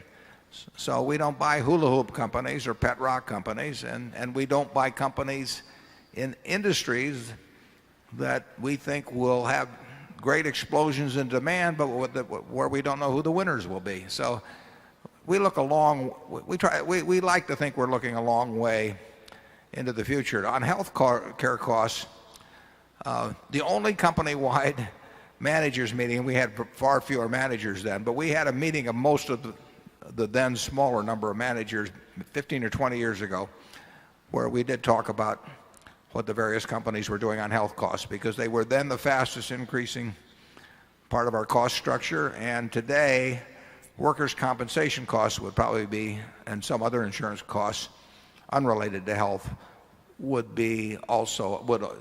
at least in the last couple of years have moved up even more dramatically than health costs. But health costs are huge for us in many cases, running $6,000 or $7,000 per employee, but moving up at a fast rate. And that is an inflationary part of the U.S. economy that we can't solve and our employees can't solve, and it becomes a big part of the kind of cost. It's a raw material costs. We had higher energy costs in the first quarter, but health costs are the ones that are going to just keep coming and coming, in my view, and I don't have any great answers for it. Charlie runs a hospital and knows a lot more about the health system than I do, so we'll see what he has to say. Well, I would argue that the quality of the medical care delivered, including that from the pharmaceutical industry, has gone up enormously. And, of course, the cost has too, but it's a much richer country, and I don't think it's crazy if the United States wants to spend 15% of GDP on health care. And if it went to 16 or 17, I wouldn't consider it the end of the world. Eventually, of course, there would be a place where it wouldn't be smart to spend so much. Do you think if we're spending 13 or 14%, and other countries that seem to have fairly good systems are spending 7 or 8%, that we're getting our money's worth relative then? Well, certainly they're getting more value per dollar out of their 7% than we're getting out of our 15. So, but does that mean that it's crazy for us to spend 15? I don't know. I would guess not. But I don't see any sign from anything I see that it isn't continuing to go up. I don't know how much we never aggregate figures around Berkshire from various companies because it wouldn't mean anything, but we spend a lot of money on health care. And certain states it's far higher than others. It makes a lot of difference where you're located. Number one. Hello, Mr. Buffett and Mr. Munger. My name is Justin Fung. I am 13 years old from California. This is my third consecutive year in attendance. First of all, I would like to wish you the best of health so we continue to Omaha for many years to come. Thank you. Thank you for answering my question on friendship last year. My question this year is, how do you define success and happiness? Are they related, and how would one achieve that? Thank you. Well, I tell college students that when you get to be my age, you will be successful if the people that you would hope to have love you do love you. I mean, if Charlie and I know a few people that have got a lot of money and they get testimonial dinners and they get their names on buildings, and the truth is nobody loves them. And not their family, not the people who named the buildings after them. It's sad, and it's unfortunately it's something you can't buy. I mean, Charlie and I have talked a lot of times if we could just buy $1 million worth of love. It would be so much more satisfactory than to try and be lovable. But it doesn't work that way. The only way to be loved is to be lovable. And I hate to tell you that at 13, but the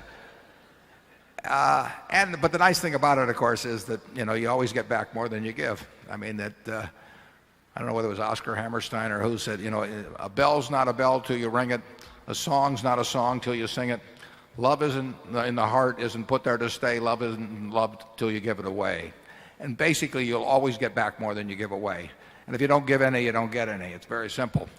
I don't know anybody my age that is loved by a lot of people. We had a dinner the other night. Don Keogh was there. Everybody loves Don Keogh, and for good reason.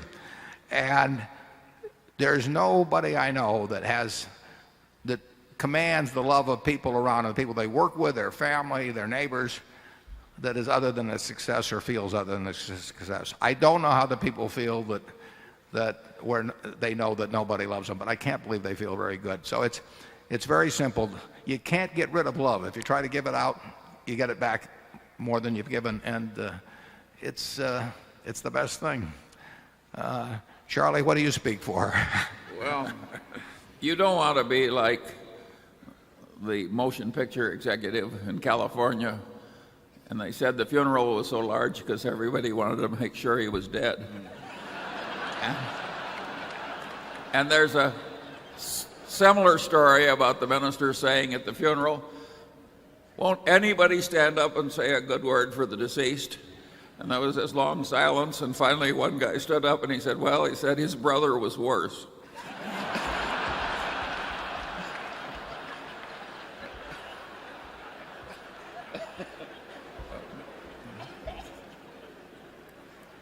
I would say this: look around at people older than you are. Look around at your older relatives or whatever, and you will not see an unhappy person who is loved by those around them. I mean,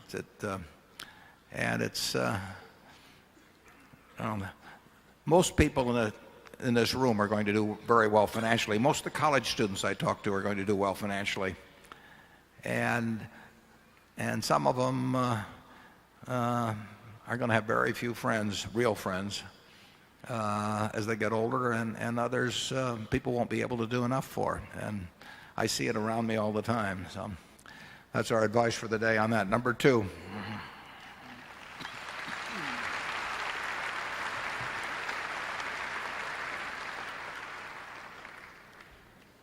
Hello, my name is Kevin Truitt, and I'm a shareholder from Chicago, Illinois.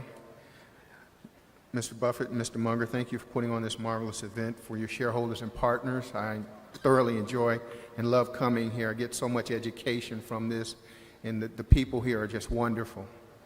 I have three, hopefully short questions. The first two questions are for you and Mr. Munger, and the third question is for you. My first question is, Mr. Munger, you are largely credited with moving Warren away from the cigar butt approach to investing as it was practiced by Ben Graham. It's been stated that it was the purchase of See's Candy that taught you this important lesson of buying good businesses.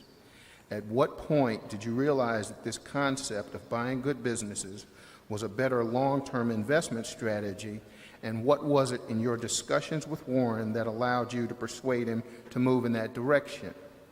Mr. Buffett, what was it in Mr. Munger's arguments for buying good businesses that persuaded you to abandon the cigar butt approach and move in his direction? My second question is, in both your experience, have you or Mr. Munger ever known of a company that has regained or replaced its competitive advantage once it was lost? My third question for you, Mr. Buffett, is, early in his career, Richard Rainwater sought you out and asked you what it took to become a successful investor. Can you tell us what he asked you and what you told him? Thank you. Yeah, the last question I don't remember at all. I mean, Rainwater called me a couple of times, but I don't really remember the conversation. There's a lot of years ago, and I probably said the same. I would have said the same thing to him as if I got a question asked in this meeting. So I really had no contact with Richard Rainwater over the years. Like I say, I think I met him once, I believe, and he called a couple of times. So, Charlie, do you want to answer the first question about how you... Yeah, well, I think there's some mythology in this idea that I've been this great enlightener of Warren Buffett. Warren hasn't needed much enlightenment, but we both kept learning all the time, so that the man we were 5 years earlier was less sensible than the man who ultimately was there.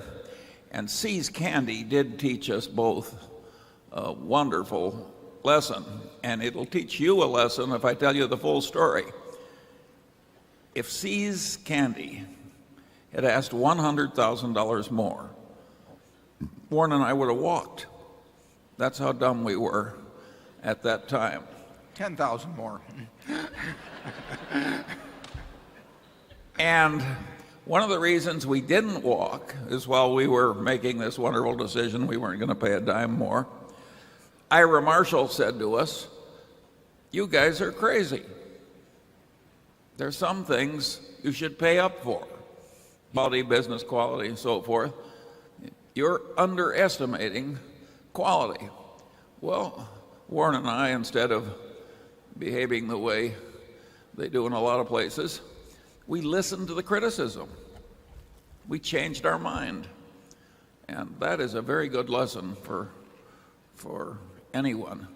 The ability to take criticism constructively is well, think of all the money we made for accepting that one criticism.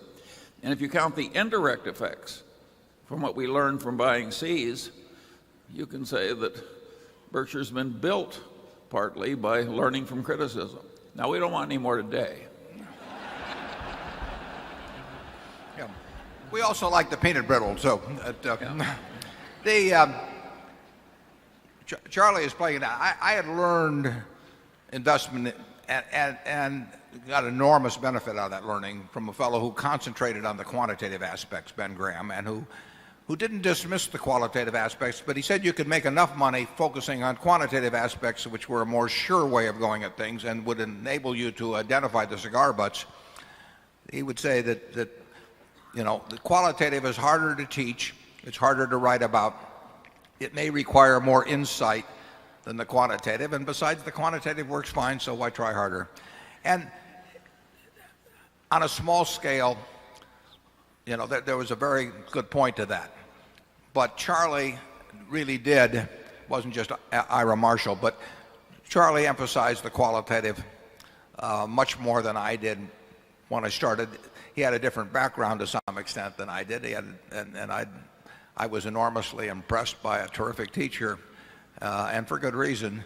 But it makes more sense, as we pointed out, to buy a wonderful business at a fair price than a fair business at a wonderful price. And we've changed I've changed my focus anyway, and Charlie already had it, over the years in that direction. And then, of course, we have learned by what we've seen. I mean, it's not hard when you've watched businesses for 50 years, to learn a few things about them as to where the big money can be made. Now, you say, when did it happen? It's very interesting on that, because what happens, even when you're getting a new important idea, is that the old ideas are still there. So there's this flickering in and out of things. I mean, there was not a strong, bright red line of demarcation where we went from cigar butts to wonderful companies. But we've moved in that direction, occasionally moved back, because there is money made in cigar butts. But overall, we've kept moving in the direction of better and better companies, and now we've got a collection of wonderful companies. In terms of competitive advantage and then lost and then regained, there aren't many examples of that. In the property casualty company, I've got a friend who always wants to buy lousy companies with the idea he's going to change them into wonderful companies. And I just ask him, where in the last 100 years he's seen it happen. I mean, Geico got into trouble in the early 70s, but it had a wonderful business model. It did get off the tracks, but it wasn't because the model went astray. It's because they started reserving incorrectly and went crazy on growth and a few things like that. But the basic model was still underlying it. You might argue that one company that lost its competitive position and then came back in a different way actually was Pepsi-Cola. I mean, they were twice as much for a nickel too. They were selling on a quantitative basis. The fact that you got to guzzle more of the stuff for a nickel, twice as much as the slogan went, and they lost that edge post-World War II when costs went up a lot, and so they basically changed their marketing approach successfully, and that's very, very seldom done, but you have to give them credit for that. To some extent, Gillette lost its competitive position somewhat in the 30s, lost market share against what they called penny blades and all that, and then regained it in a very big way in the next 10 or so years when their market share went up enormously. But generally speaking, if you lose your competitive position, the Packard Motor Company had the premier car in the mid-30s. The Cadillac was not the premier. It was a Packard. And then they went downscale one year, and they never came back. They jumped their sales that one year because everybody wanted to own a Packard, and now you could own one a little cheaper. But they never regained that upscale image again. And certain department stores have done that too. They've had an upscale image, and you can always juice up your sales, particularly if you've got a great upscale image, by having this sale or that sale, and going down market. It's very hard to go back up market again, and you've seen some great department stores that have had that, or specialty stores that have had that problem. Charlie, you got any thoughts on that? No more. Okay. Number 3. Hi, I'm Bruce Gilbert, a stockholder from New York City. And about 4 or 5 years ago, I put most of my family's portfolio, actually all of it, into Berkshire Hathaway. And over the past 4 or 5 years, the stock price has remained rather steady, and I've withstood the year 2000 when friends were making 50% and I was losing 50% on my investment. But I have to admit, when I read your Fortune article last year and you referred to the stock price as expensive, I felt badly. Now, I spend my days sometimes having fun figuring out the value of Berkshire Hathaway. But at night, after that comment, I could also wake up in worry and fret. And I realize you talked recently a lot about the qualitative and quantitative aspects of things. And I guess I would like you, with your self-reflective position and knowing that I'm asking you to do something like maybe talking about your breathing, what went into that comment to call the stock price expensive in terms of your weights and measures? What price, what value? What do you think about the company and its stock price when you say it's expensive? I think I don't remember the exact wording of that article, but I'm quite sure that I told the author of that article, and I'm almost positive it was in the article, that I said I thought it was more attractive than owning the general market or the S&P. So I was saying that I preferred it to the general market.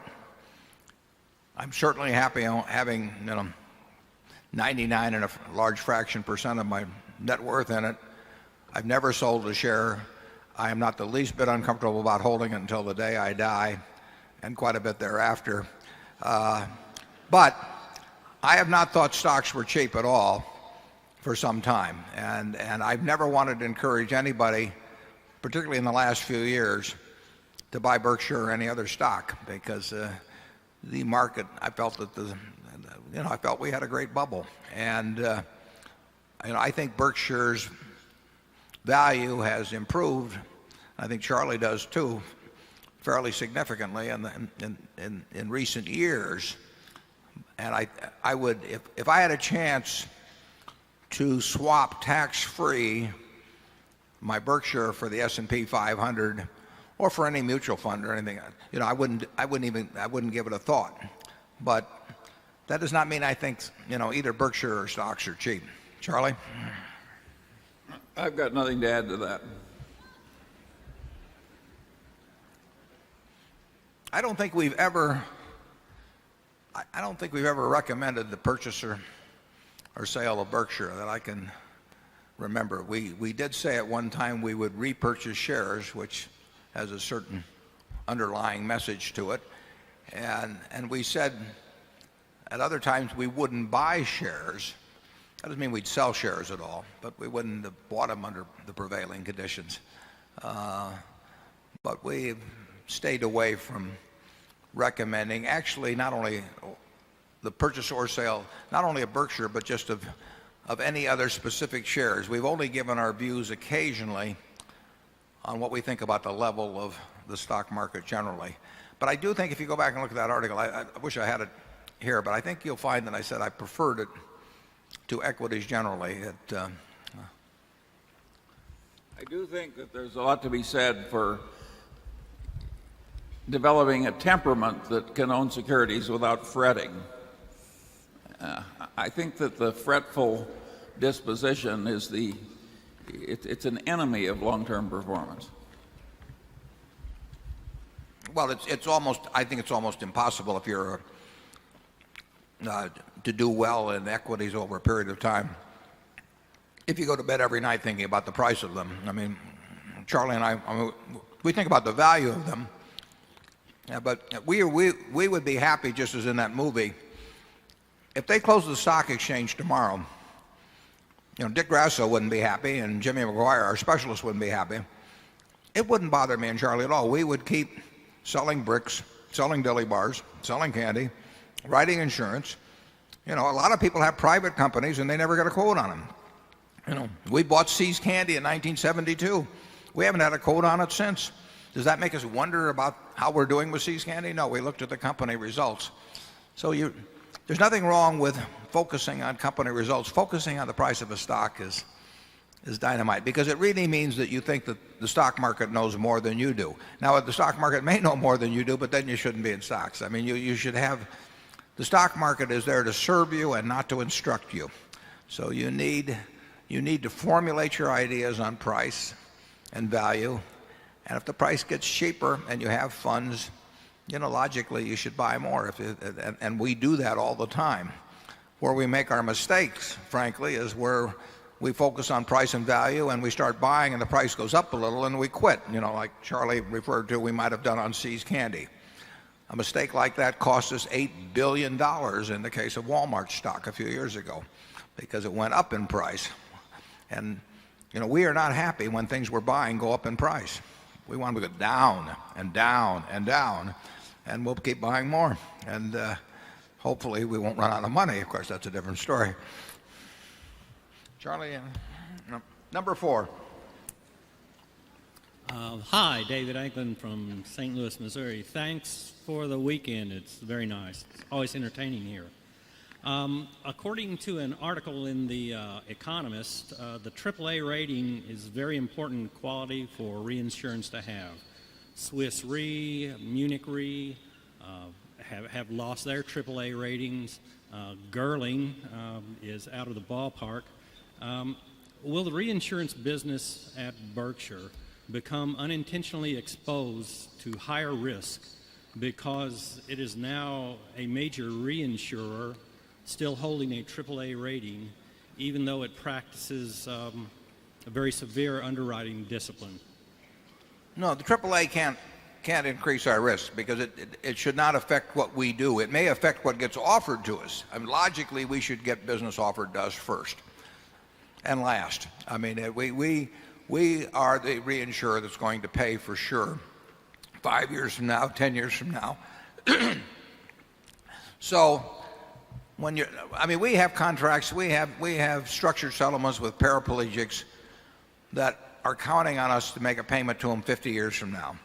And those people are in wheelchairs, they may be on oxygen, all kinds of things.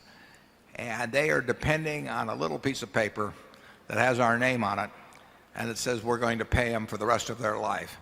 And it's very, very important to them whose name is on it. But that doesn't cause us to do, it shouldn't cause us to do anything at all stupid. It just means that people that care about security of future promises should come to us. But there's no reason at all, because Munich or Swiss Re loses their AAA, that we should underwrite in any way differently than we do now. It just should mean that we have more to choose from. And I can assure you that as these companies lose their AAA, and a number have in the last year and a half, we have been tightening our underwriting very materially at Gen Re. Now, it needed tightening, but we are now, in my view, we have a great underwriting culture at Gen Re, and historically it had it most of the years. It drifted away from that, but I think it's back in spades now. So I don't think you have to worry about that. Charlie? Well, I certainly hope we are better underwriters than Munich Re. No, let's not name names. No, Munich is a fine company. The rule at Berkshire is we praise by name and we criticize by category. And I do think Munich is a fine company, but they lost their AAA, frankly, because they probably had they were too exposed on the equity side, on the asset side, in equities relative to net worth, and I think they probably agree with that. But they have a very strong an important position in insurance, and we do a lot of business with Munich Re, and we'll continue to do so. But there are others we won't do business with, incidentally. I mean, there are some very weak reinsurers in the world, and if there were to be a major natural catastrophe, or if there were to be a major financial catastrophe, there are a number of reinsurers, in my view, that would not pay. And we conduct our affairs so we'll always be able to pay. Number 5. Good morning, gentlemen. My name is Olaf Hein from Germany, and not surprisingly, I have a question concerning the German reinsurance market, fitting nicely in the context of the questions before. When you acquired General Re, I believe you inherited also a substantial stake in Cologne Re. Now, in your last letter to your shareholders, you hinted that a major reinsurance company might be in trouble, widely believed to be Gerling Re, just mentioned. You also mentioned about an hour ago that Germany was kind of a drag, insurance-wise, if I understand you correctly. I don't believe I didn't mean to say that. Okay, but it helps to formulate the question. Okay, well, for the purpose of your question, we'll assume I said it, yeah. But I didn't say it.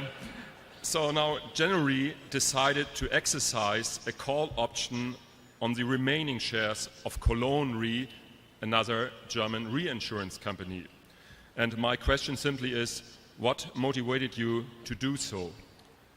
Yeah, that's a good question, and it was sort of somewhat misreported in the press what happened on that. What really happened is that Gen Re, I don't know whether it would be about 6 or 7 years ago now, acquired a significant position in Cologne from the controlling shareholder with a put and call arrangement for the remainder. I don't even know the history exactly of why they went for this two-step transaction, but basically it was a two-step purchase, so that all along we have accounted for Cologne as if we were going to exercise the option, because in effect, if we didn't exercise, they would exercise, and it was fait accompli that we would buy that stock right from the start. So we made an affirmative decision 6 or 7 years ago to buy a very significant percentage of Cologne. We now have about 80. We will have about 89% when the options exercise. But there's nothing new in the fact that we are now doing it. The put and call arrangement, as I remember, became effective essentially this year. So this was the year that something had to be done and was planned to be done all along. And it reflected no new judgment, no new decision about Cologne in the year 2003. It reflects a decision that was made in 1996 or 97, whenever the original purchase was made. And Cologne is an integral part of General Re. I mean, we knew all along that we would own 89% of it pursuant to this contract, and that's always been in our thinking from the moment we sat down with the Gen Re management to make a deal some years ago. So the press has sort of implied that there's something new in this transaction that's occurring this year, and there really isn't. Number 6. Charlie, you don't have anything on that. No. Good morning, Mr. Buffett. This is Abhishek Dalmia coming from the land of Mr. Ajit Jain, which is India. The question if you have any more like Ajit over there, send them. We need them. Right.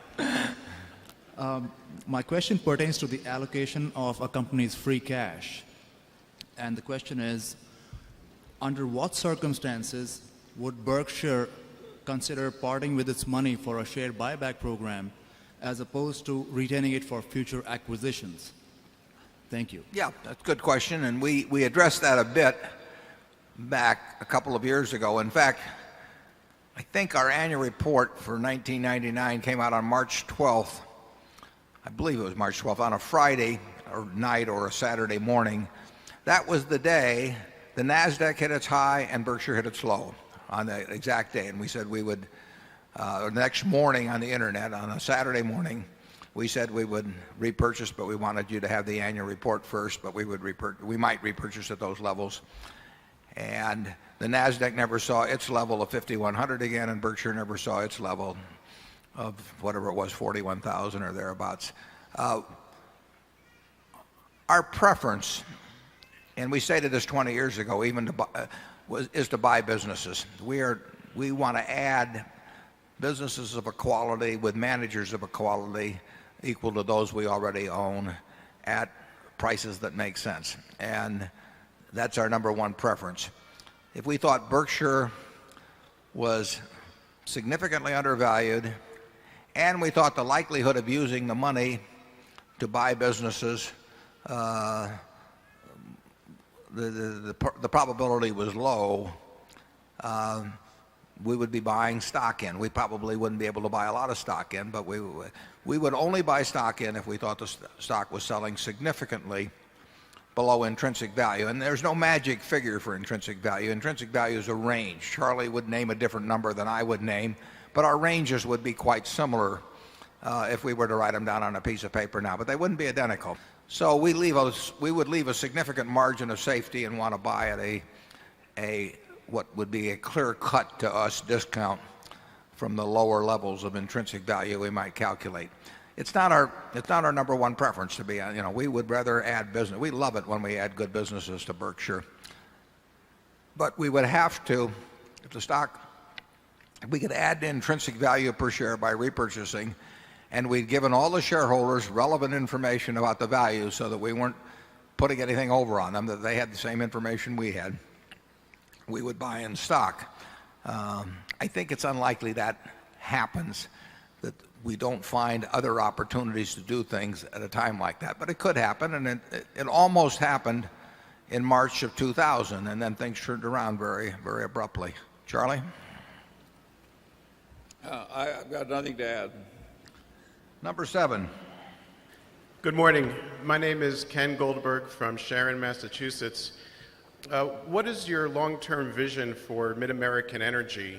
And specifically, assuming the repeal of the Public Utility Holding Company Act, what is the nature of the type of assets that you would be interested in acquiring, be they generation, transmission, distribution type properties? Yeah, Mid-American already is a big part of Berkshire. I would say it's likely to become much bigger. It will be easier to have it become much bigger if the Public Utility Holding Company Act, which was enacted in 1935, if it were repealed. Public Utility Holding Company Act, which is melodiously named called PUCA, was enacted in 1935 in a reaction to what Sam Insull and people like that had done in the 1920s. It's very understandable. But I really think it is quite outdated now. I mean, it is now 68 years later. And I think we bring something to the utility field. In fact, I think we brought it in the last year. There might well be a couple of companies that would be in bankruptcy now that if we hadn't been in a position to act very quickly on certain things. So, but with or without the repeal, and I think there's a reasonable chance it'll be repealed, but with or without repeal, Mid-American, which is big now, will become quite a bit bigger, and it could become a whole lot bigger. Now, in terms of what kind of assets we'll buy, we don't have any clear-cut preference, for example, as to whether it would be a natural gas pipeline or whether it would be a domestic utility or conceivably a utility even in some country that we felt good about. We will look at things as they come along. We're always ready to act. I would say that it's certain we'll look at a few big deals this year. Whether we get one done or not depends on competition, depends on the sellers and some things like that. But something will happen with Mid-American over, whether it's this year or next year or the year after. We'll get a shot at doing something significant. And the nature of the energy field is you're talking big money always. I mean, these are not lemonade stands. And we're talking in the billions frequently on the kind of assets involved. So it will be we got a fabulous management. We've got two people running that, and Dave Sokol and Greg Abel, who are they're terrific business people. You know, and incidentally, I should mention this publicly. They have done things that have made Berkshire significant money that had nothing to do with Mid-American. In other words, they have spent their time and energy and weekends putting together a couple of things that Mid-American itself could not do, but Berkshire could. And they didn't get paid a dime for that, and Mid-American did not get paid a dime for that. So they have contributed to Berkshire's welfare beyond what they've contributed simply as managers of Mid-American. So it's a terrific asset. We love the idea of pouring money behind them, and you'll see something happen. Charlie?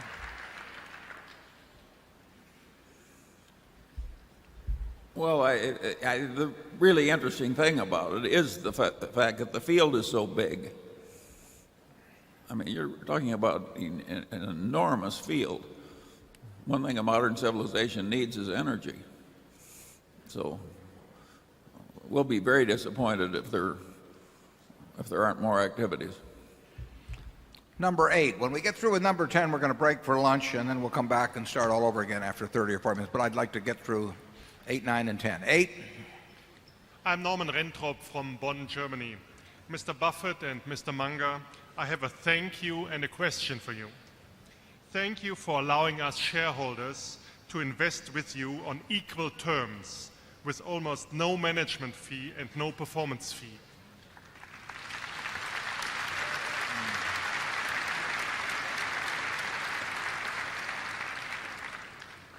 I came to fully appreciate it when I compared my 10 years of holding Berkshire Hathaway to a private equity fund, which over the same 10 years earned 19.8% before fees and 11.2% after fees. Now my question, back in the 1950s and 1960s, when you had a partnership, Mr. Buffett, you asked for and got a performance fee of 25% of what was earned above 6% a year. Correct. What caused you to switch from that performance fee to that no fees we are enjoying today? Was it the wisdom that to give is better than to receive? Try again.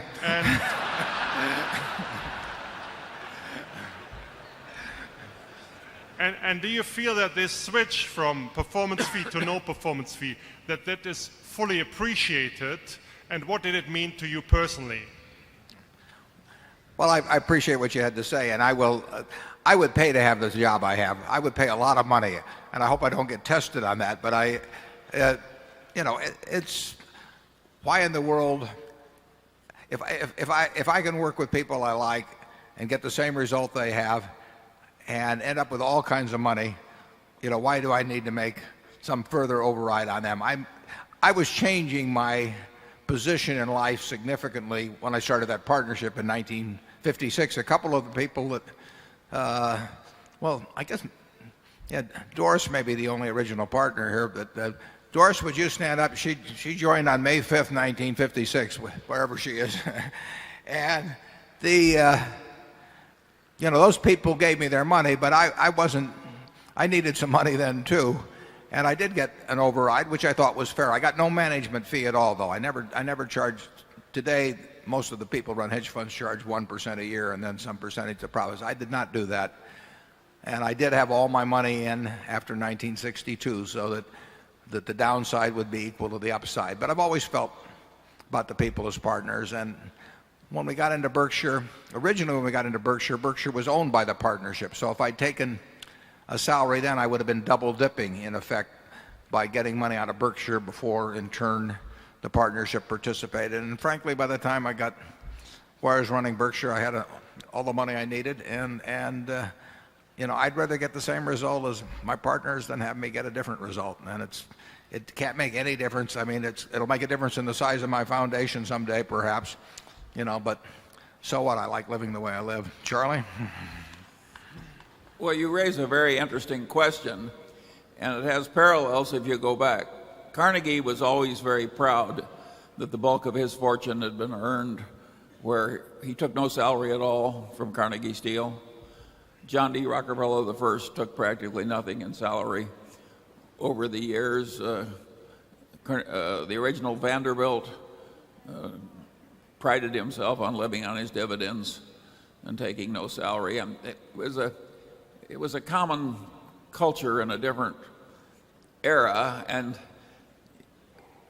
you realize that all those people had the psychology of being the founder, and maybe that's what influenced Warren. What influenced you, Charlie? Charlie doesn't take anything either, so. I was delighted to get rid of the psychological pressure brought on me by getting fees based on performance. I think Warren was too. If you're highly conscientious in your relations with other people and you hate to disappoint,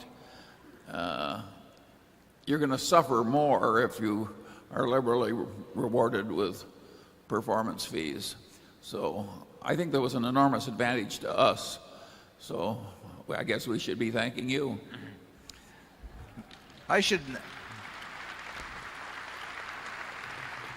Bill Gates has never taken an option at Microsoft and takes a very small salary, and you'll find it interesting. The only reason he takes the small salary is if he feels that if there's a bad year at some time in the future, he wants to be able to take a cut in salary at the same time he's asking other people to cut back. And that is the reason. I mean, he takes peanuts as it is, but he just figures that Bill is a very conservative guy, and he figures that some year there'll be a bad year, and he wants, if he's asking other people to take a 5% cut, he wants to be able to take a 90% cut or something himself. But he's never taken an option, and I don't believe Steve Ballmer has either. They have gotten rich with their shareholders and not off their shareholders, and that's an attitude we admire. Number 9. Good morning. I'm Whitney Tilson, a shareholder from New York City. There was a lot of talk among the Berkshire faithful when you took what I believe was the unprecedented step of pre-releasing a portion of your annual letter published in Fortune, which focused primarily on the dangers of derivatives, which you called financial weapons of mass destruction. I have two questions related to this. The first to you, Mr. Buffett. Could you tell us the story of how the Fortune article came about? Were you trying to draw extra attention to something that you feel strongly is a great risk to our financial system? And the second question to both of you, since your warning about derivatives, there's been a huge rally in the credit markets in general. Does this reflect investors' lack of concern for these systemic risks, or is it caused by other factors? Yeah, the first question, my friend Carol Loomis is the editor of the Berkshire Report, and we wouldn't get out the report without her. I mean, she is the world's greatest editor in addition to being the world's greatest business writer. So when I gave the report to her to edit, and it did not come back unmarked, I might add, she and I talked about, I was interested in having the section on derivatives because I thought it had a broader, I hoped it would have a broader audience than just the Berkshire Annual Report, and I felt that publishing it, which had no relationship to the Berkshire business basically, except the history of Jen Rhee's involvement, would not be in any way compromising fair disclosure in terms of Berkshire's results itself. So the primary reason for having it in Fortune was I hoped for a wider audience basically by having it in Fortune. And Charlie and I think there is a low but not insignificant probability, and low, that sometime, maybe in 3 years, maybe in 5 years, maybe in 20 years, and very possibly never, that derivatives could accentuate in a major way a systemic problem that might even arise from some other phenomenon. And we think that's inadequately recognized. We think the problem grows as derivatives get more complex and as their usage increases. So it was a call, what we hoped was a mild wake-up call to the financial world that these things could be very troublesome. And of course we saw it in the energy field in the last 2 years. It almost destroyed or destroyed certain institutions that never should have been destroyed. And we also saw in 1998 the whole financial system almost become paralyzed, particularly in the credit markets, by the action of a firm which was not solely based on derivatives, but would not have gotten into as much trouble as it did without derivatives. So it's a subject that no one quite knows what to do with. Charlie and I would not know how to regulate it, but we think we have had some experience in seeing both the firm's specific dangers in that field, and we think we have some insight into the systemic problems that could arise. And that people really they don't want to think about it until it happens, but there are some things in the financial world that are better thought of before they happen, even if they're low probabilities. And we're thinking about low probabilities all the time in terms of Berkshire. I mean, we don't want anything to go wrong in a big way at Berkshire. And we, therefore, I think about things that a good many people don't think about, simply because we worry about that.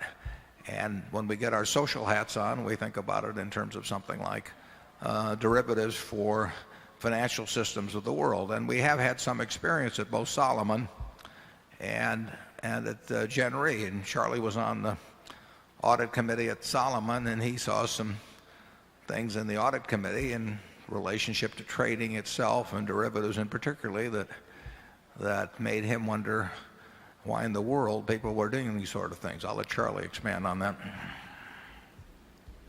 Yeah, in engineering, people put big margins of safety into systems, atomic power plants being the extreme example.